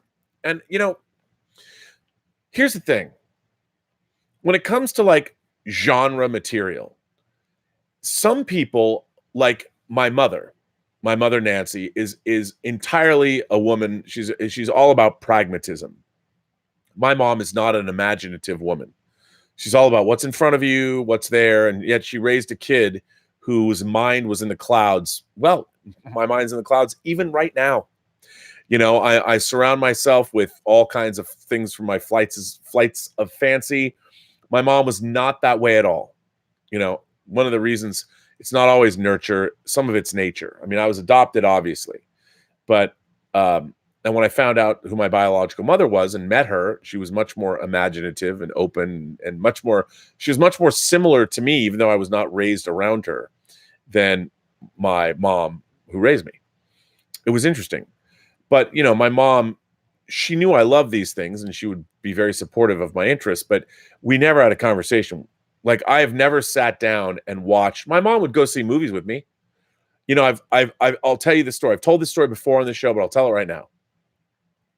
My mom and I went and saw Raiders of the Lost Ark because whenever there was a big movie that came out that I was talking about, or I put the movie poster up in my room, or I was collecting toys from, or whatever, my mom would make it a point to go and see that movie with me.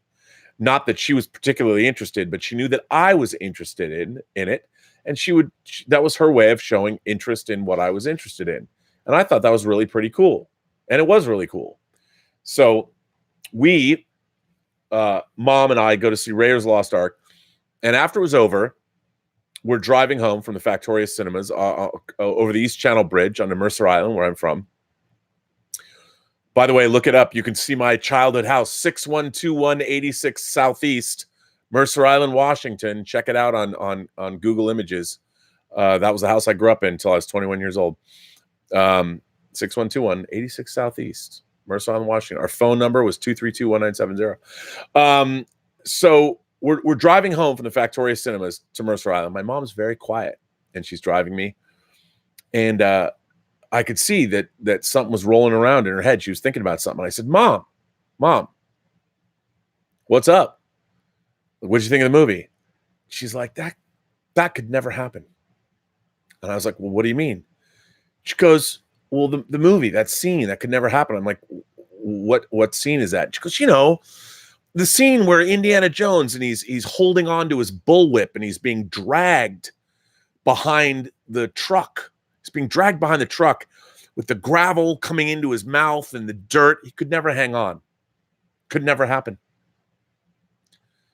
And I'm like, typical Nancy Burnett. Dirt in the face. My mom does not like dirt of any kind. You could lick off any surface in our house growing up. And I said, Mom, okay, so like, well, what about like the power of God coming out of the Ark of the Covenant at the end and melting the Nazis? And my mom's like, well, no, that could happen. That's scripture, 10 Commandments, parting the Red Sea. I have no problem with that. But he couldn't, it wouldn't work. He couldn't, the gravel, he would have let go. And that was my mom's, my mom, I think, tuned out of Raiders of the Lost Ark. Like in her mind, as soon as something weird and imaginative occurs, then that was it. That is like, in her mind, it was all noise. Anything that wasn't real, or she would just be like, okay, fine, that's fine. But she couldn't get past Indiana Jones not being hanging on and climbing up onto that truck with the Ark in it. That was my mom. It didn't matter. So it doesn't matter whether you're in space. There's nothing that you show my mom a spaceship. She's like, we're not in space. I can't, she would just tune out. Maybe I should just show her biblical movies. I don't know. But everybody's different.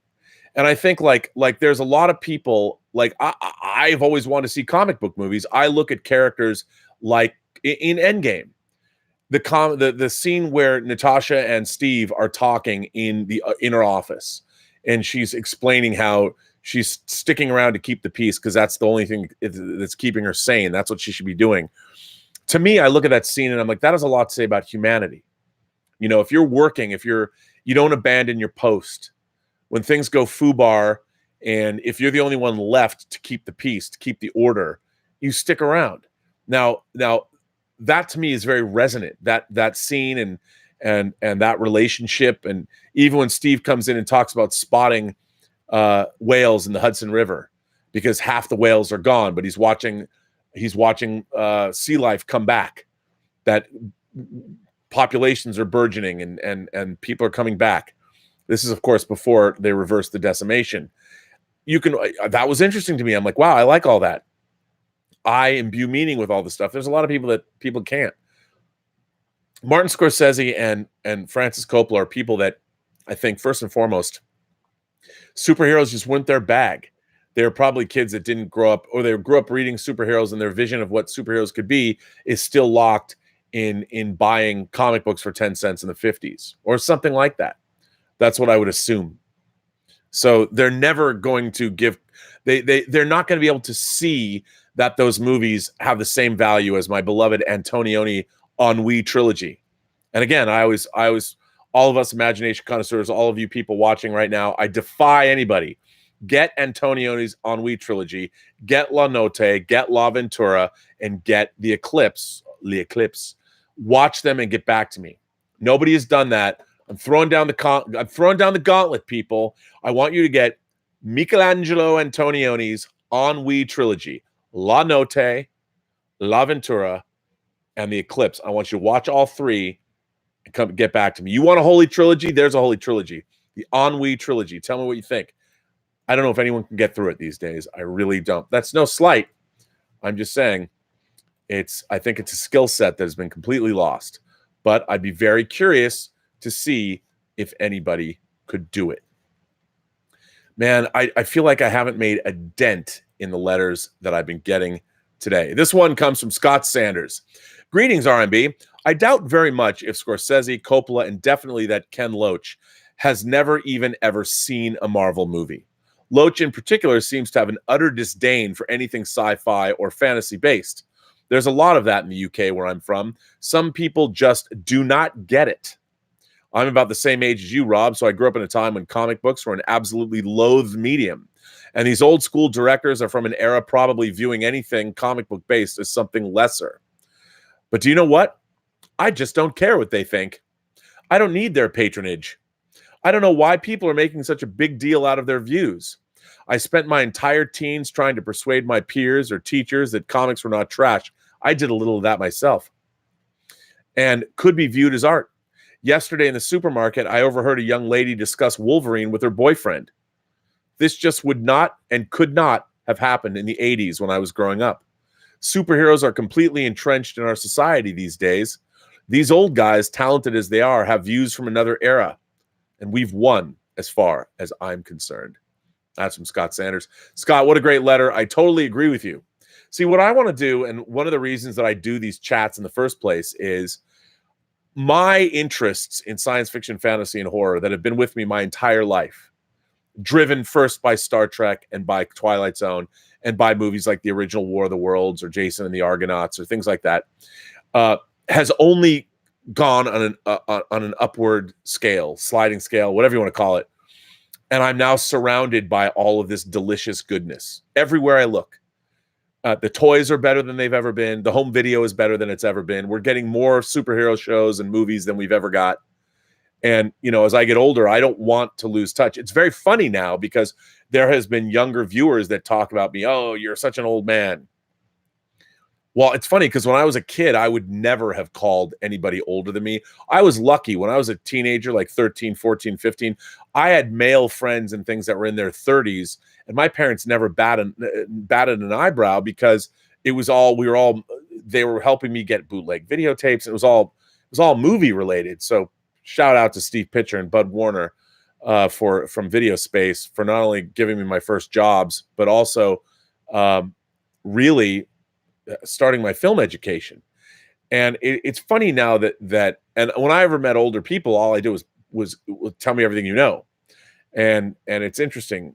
Look, I don't ever want to be irrelevant. I would never sit there and go, oh, today. It's funny to me, like that challenge, the Antonioni challenge, it makes me sad that people don't watch a lot of these older films. Like when I talk about All About Eve, best picture of 1950. It's not like All About Eve needs any help from me. All About Eve is one of my favorite movies of all time. I could watch it endlessly on a loop. I think it's one of the greatest screenplays of all time. It talks about art, talks about the theater. The performances are great. It also has one of the greatest femme fatales, Anne Baxter, in the history of cinema. It's got Bette Davis. I love it, love it, love it, love it. A lot of people tune out. I mean, I turn that movie on as soon as you hear George Sanders' narration come on in the opening at the Sarah Siddon Society Award show. I'm like, oh my God, I'm totally into this movie. You know, as a matter of fact, one of my favorite double bills of all time is All About Eve and All That Jazz. The all duology.